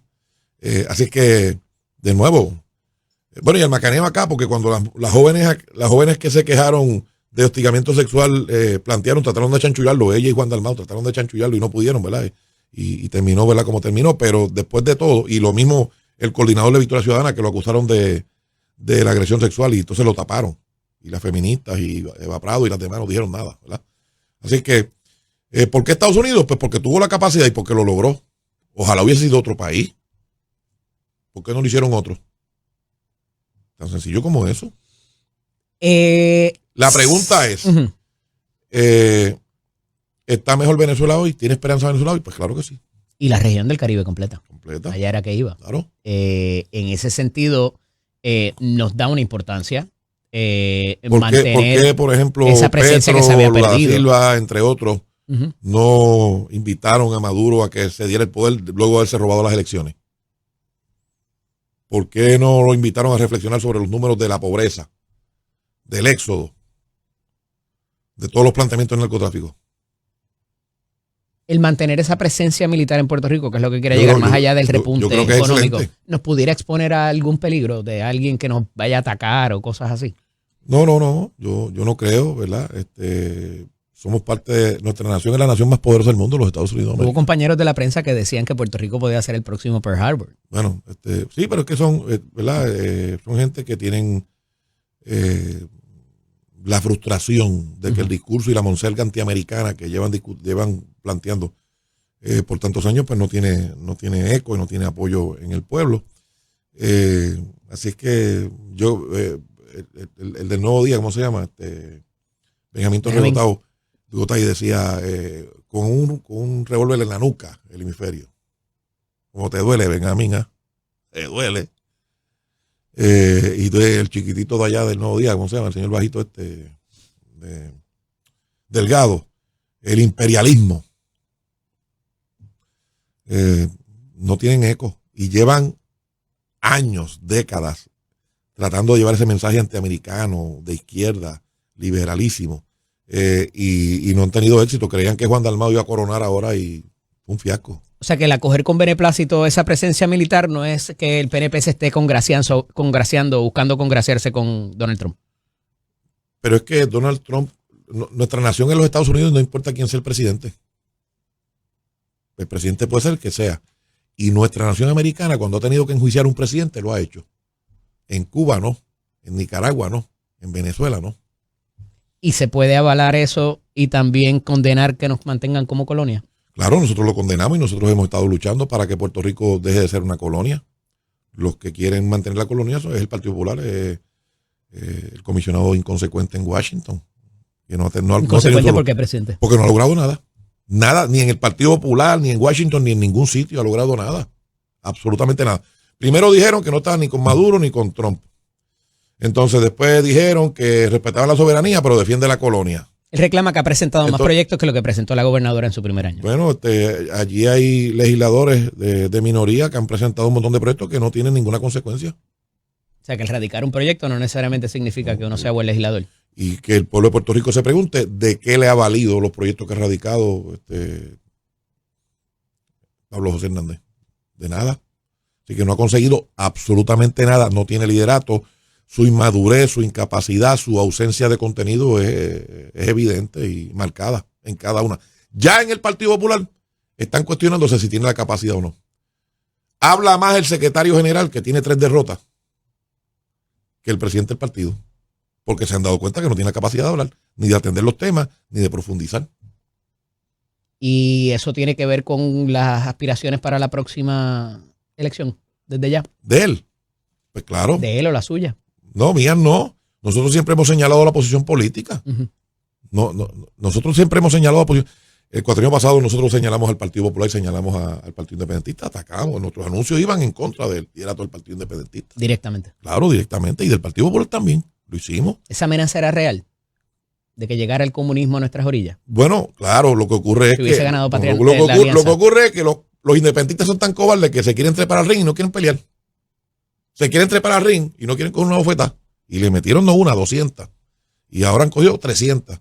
Y lo mismo el Partido Popular. O sea, nadie puede subestimar en la política al enemigo. No hay enemigo pequeño en la política. El que se levantara en los anuncios de campaña del Partido Nuevo Progresista la posibilidad de que llegara el comunismo con eso es lo que ellos Patria querían. Nueva. Eso es lo que ellos querían. Eso marcó el resultado de la elección. Posiblemente influyó, seguro, pero eso es lo que ellos querían. Ellos querían que ese régimen de Patria Nueva, 90% de pobreza, olvidarse de los recursos naturales, del petróleo, del oro, de la agricultura. Ellos lo que querían era traquetear. Por eso sus ídolos eran Fidel Castro, que también terminó matando a sus comandantes y con la isla aquella, ¿verdad?, que tenía de lujo, mientras la gente moría de hambre y de miseria, ¿verdad?, sin servicios de salud. Pero insisto, esa amenaza era real. Ellos tenían posibilidades de ganar la elección. No hay enemigo pequeño y entonces nosotros vamos a enfrentar. Y si tiran, que aguanten. ¿Volverá a repetirse el que el Partido Popular llegue tercero? Bueno, como ve el panorama. Con el candidato que tienen, tal vez podrían llegar hasta cuarto. Yo creo que Pablo José tiene más debilidades que las que tuvo el candidato del cuatrienio pasado. No tiene carácter, no tiene madurez, no tiene nada que ofrecer, ¿verdad? Y es un análisis en frío, ¿verdad? No tiene una trayectoria que la gente pueda decir, ¿verdad? No la tiene. Y entonces su discurso, cada día las contradicciones, su ausencia en los temas importantes. Al día de hoy nadie conoce la posición de Pablo José sobre la reforma contributiva. Lo último que dijo, después de todos los disparates que dijo de Maduro, es que veía adelante positivo tras el arresto de Maduro. No me digas, Pablito. No me digas. Usted destacó el pasado domingo en una publicación en redes, los cambios deben ser los venezolanos, Pablito, los venezolanos lo derrotaron en las urnas. Usted destacó los cambios de posición en cuanto al asunto de Venezuela, de Maduro y toda la secuencia de eventos, los cambios de posición del comisionado residente. Bueno, no ha tenido ninguna posición. Los tropiezos, ¿verdad? El caculeo y la ausencia total de contenido y de sustancia y de obra para el beneficio de los puertorriqueños. A los puertorriqueños que nos está escuchando, usted no conoce, usted hágale análisis, reflexione usted mismo. Si usted conoce alguna gestión que haya hecho Pablo José, que de alguna manera lo ayude usted. ¿Cuál oposición le representa? Él dijo que se iba a montar un avión, ¿te acuerdas? El anuncio aquel que iba a volar, parece que todavía está volando, parece que todavía está en el avión, no aterrizado. ¿Quién le representa mayor oposición al Partido Nuevo Progresista para una próxima elección, el PIP o el PPD? Lo que ocurre, Eddie, es que el PNP no hace una campaña diseñada necesariamente en esa dirección, sino lo que vamos a hacer. Nuestro objetivo es levantar a Puerto Rico, lograr la igualdad plena, tener mejores servicios de salud, de educación, desarrollo económico, desarrollo en el campo agrícola, en el turismo. Pero la última elección pasó, presidente, porque se olvidaron de que existía Jesús Manuel Ortiz y la campaña fue directa para Patria Nueva y Juan Dalmau. Toda campaña va a estar enfocada en la manera en que estratégicamente... En quien sea la verdadera oposición. En quien pueda representar una amenaza. Y nosotros hicimos campaña contra todos los que estaban en contra del PNP. Por tanto, el PIB representa una mayor amenaza que el PPD. Juntos separados, los populares y los independentistas, juntos los derrotamos. Iniciativas de prioridad para su señoría en esta sesión legislativa y lo que queda por venir. Vamos a atender el tema de los gobiernos municipales, el impuesto alimentario. Ayer hablé con la secretaria de Estado, nos dijo que pronto van a tener la recomendación. El jueves pasado iba a tener un informe. Pero ayer cuando tuve la reunión con los jefes de agencia nos dijo que pronto lo iban a tener. El tema de inteligencia artificial, el tema de educación, el tema de salud, estamos sugiriendo unos cambios a la ley de la judicatura que vamos a estar presentando oportunamente y vamos moviéndonos en esa dirección. Con esa iniciativa, ¿ustedes están presentando un gobierno paralelo al de la gobernadora? Desde ya, para establecer contrastes. No porque hemos estado en conversación con el Ejecutivo. ¿Hay mejor conversación ahora con el Ejecutivo? Siempre ha habido. El primer año. No. En el PNP siempre ha habido conversación. El hecho de que haya una diferencia de opinión no quiere decir que no haya conversación y comunicación. Pero usted en un momento dado dijo que no conversaba, que no bueno, fuera con me la preguntaron en un actual momento, secretaria claro, de Justicia. me preguntaron en un momento y había un periodo de tiempo que no habíamos hablado, pero la gobernadora levanta su teléfono y me llama. Y yo levanto el teléfono y la llamo. Y no hay ningún problema. Y en lo que estamos de acuerdo, y en lo que no estamos de acuerdo, pues no estamos Y de han acuerdo. coincidido recientemente en actividades y todo. Claro, y mira, yo quiero decir esto. Aquí ha habido una tendencia de que los números, que las notas de la gobernadora, etcétera, las encuestas, etcétera, etcétera. Todas esas números y todas esas encuestas de ahora, en el momento de la candidatura, nadie las va a recordar. Si en el momento de la candidatura la opción de triunfo fuera Jennifer González para el PNP, pues todos tenemos que cerrar pila con Jennifer González. Pero si no lo fuera, ella tiene que ser igual de generosa. Y todos tenemos que buscar quien sea la opción de triunfo para el PNP. Tan sencillo como eso. Si ella lo fuera, si lo fuera Miguel Romero, si lo fuera yo, si lo fuera el alcalde de Bayamón, si lo fuera cualquier otro candidato o candidata, pues entonces esa es la persona. Es la primera vez que yo escucho que usted se incluye dentro de una agrupación. Yo nunca me he excluido, él te lo digo, no me he excluido y te lo digo. No es lo mismo excluirse que incluirse. Por eso lo que ocurre es que el PNP es más importante en el colectivo que todos los líderes somos transitorios, Eddie. Así es. Todos los días somos transitorios. Cualquier partido. Así que si la opción de triunfo se llamara Jennifer González, pues con ella nos vamos. Si se llamara Miguel Romero, con Miguel Romero. Si fuera yo, si fuera el alcalde de Bayamón, si fuera el que sea, que hoy no esté en el panorama, pues ese es porque el PNP tiene una misión como partido. ¿Cuán pronto pudiéramos llegar a ese punto? Bueno, yo creo que el momento es cuando vengan las candidaturas y en ese momento se evaluaría la gestión, se evaluaría la proyección, se evaluaría de todos los candidatos. Y eso va desde la gobernación hasta la candidatura a la comisión de residentes, las candidaturas a la legislatura, Cámara y Senado, y la candidatura a la alcaldía. El que no pueda ganar, no puede venir con el capricho de que quiere repetir. Tan sencillo como eso. Pero la identificación de temas para mejorar, para modificar, para legislar, es importante para eso. Sin lugar a dudas. El récord es lo que la gente mira y es lo que hay que destacar. Por una de las cosas más criticadas de la gobernadora. Ha ganado 3 gobernadora. elecciones en la gobernación. Pero fue una de las cosas más criticadas de la gobernadora en el primer año. Particularmente el primer semestre. Claro, y le criticaron a Alejandro García Padilla en el primer año, y le criticaron a Luis Fortuño en el primer año, y a todo el mundo le critican en el primer año. Pero todos estos números, encuestas, ¿verdad? Todas estas cosas. Todo eso se olvida. Yo no creo en esas encuestas. En el momento en que se definen las candidaturas, en ese momento es. Y el que sea la opción de triunfo, ese tiene que ser el candidato o la candidata. El que no tenga opciones de triunfo, se tiene que quitar. Punto. En la pasada semana. Se tiene que quitar o lo quitamos. Usted hizo una entrevista con la compañera Simari Fleming de Jugando Pelota Dura y Tele 11 y comentábamos sobre eso en el panel radial allá y decía yo que de todas las iniciativas importantes de acuerdo a la última elección y demás, usted las había identificado y parecía haber una idea paralela, ¿verdad?, de cómo resolver esas controversias y esa problemática para el país, distinta quizás a la que ha presentado el gobierno central. No, porque el programa de gobierno del PNP habla de atender el tema de costo de vida. Pero no dice cómo. Y parecía que el cómo de usted era más viable en muchas de esas instancias que el que ha presentado la administración. Porque los programas de gobierno tienen unos lineamientos en algunas medidas generales y entonces en la legislación se va más puntual. Pero no se trata de eso, necesariamente de que sea una candidatura. Se trata de un compromiso, una responsabilidad que tenemos de actuar. Y estamos actuando. Como por ejemplo, la reforma contributiva. Por Popular decían ayer, que no la presentaron los primeros 100 días. Y ustedes llevan décadas que no presentan una reforma contributiva. Pero lo importante que es, no si se presentó el día 1 o el día 10, es que cuando rindan la próxima planilla tengan el beneficio. Y en esa edición nos estamos moviendo. Y yo me alegro que la gobernadora lo haya presentado. El tema de energía parece como que de momento se quedó al lado porque estamos hablando de reforma contributiva. Bueno, Eddie, en la vista de confirmación de Irán Torres, yo pensé que le iban a preguntar por Luma y nadie le preguntó. Nadie le preguntó, yo nada más. Porque está el pleito a nombre de DACO. Por eso, no era nombre de Valerie, era nombre de DACO. Igual el issue del fee de los promotores, del cargo de los promotores. Eso es un issue que yo creo que de alguna manera no se ha sabido discutir. ¿Verdad? Para que no se ha sabido discutir. No, porque están planteando, primero no hay querella. O sea, no hay una querella de alguien quejándose por eso. Entonces vemos, mira que hay una fila de 3 días, se amanecen haciendo la fila. Pues eso parece que no le preocupa a nadie. Pero si hay un cargo de promotor y otros cargos, pues no. Eso es un contrato entre dos privados. Yo soy republicano. Yo creo que el gobierno debe intervenir lo menos posible en la contratación privada. Y DACO interviene en el precio de la leche, del café, de la gasolina. Porque son productos básicos y esenciales. Es diferente. En el concierto no lo es. Tú vas si quieres. Si no vas, si no quieres, no vas. Tan sencillo como eso. Y siempre y cuando uno sepa por lo que está pagando. Claro, seguro. Si usted tiene la conciencia informada, pues bien.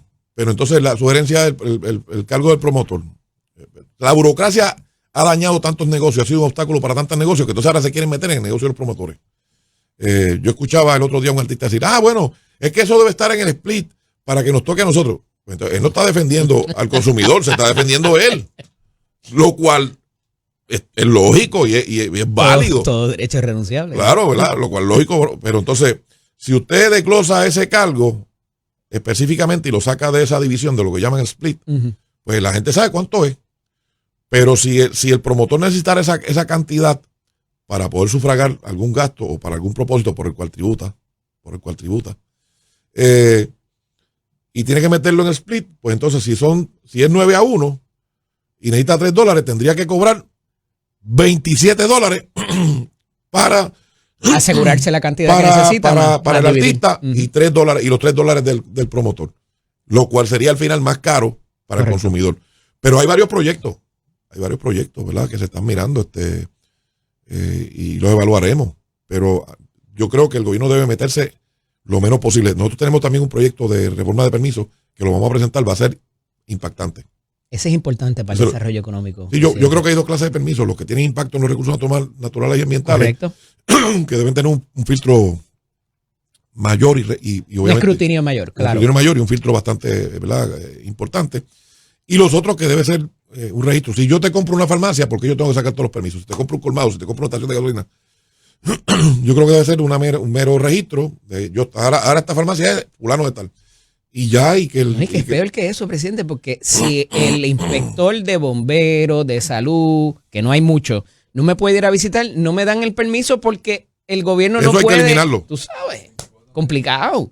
Y es un negocio que no ha cambiado. O sea, en ese sentido, quería dejar claro, ya nos quedan un par de minutos, el asunto de energía. En esa misma entrevista con Sid Marí, pareció que no había mucha satisfacción de su parte no hay ninguna con cómo se había procedido en términos de los litigios presentados por la gobernadora. Mira, por la administración. Lo que ocurre, no necesariamente el tema de los litigios, de lo que están haciendo, es que yo no he visto avances en el mantenimiento, en la reconstrucción y en la construcción. Ni los reembolsos tampoco. ¿Verdad? No lo he visto. Así es que el deterioro avanza más que el mantenimiento. Obviamente el deterioro avanza más que la reconstrucción, que hay un ingrediente adicional de permiso, ¿verdad?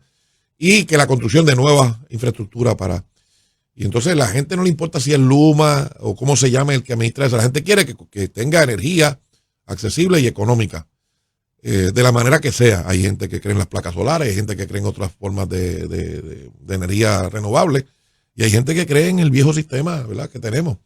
Así que yo creo que en lugar de pleitear y gastar tanto esfuerzo en los pleitos. ¿Usted lo hubiese demandado?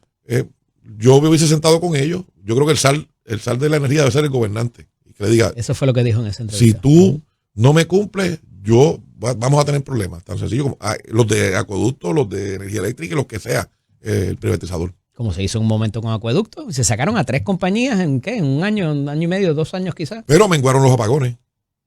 No se puede negar. Hay unas deficiencias, pero... Porque entonces parece que la calentura no estaba en la sábana, estaba en la generación, que no hay Dios que los toque. No, y además... Porque todo es culpa de Luma. Bueno, ahora hay alegaciones de que Genera quiere vender sus activos. Hay alegaciones de eso, ¿verdad? Y ellos entienden que no tienen que consultar al gobierno para venderlo. Hay alegaciones de que eso está tras bambalinas. Ya veremos si eso pasa. Y están subrogados en otra cosa. Y se acabaron las explicaciones fenomenales. Sí. Ya no escuchamos la explicación fenomenal que da mi querido amigo Josué Colón. Y se acabaron las explicaciones y se acabaron los apagones. Presidente, gracias por estar con gracias nosotros. A ti, disponibilidad y tiempo. Siempre es un placer. Gracias. Próximamente invitado y esperemos verlo pronto por acá nuevamente. Sí, señor. Un abrazo, cómo no. Amigos, regresamos en breve. Esto es Nación Z con el licenciado Eddie López.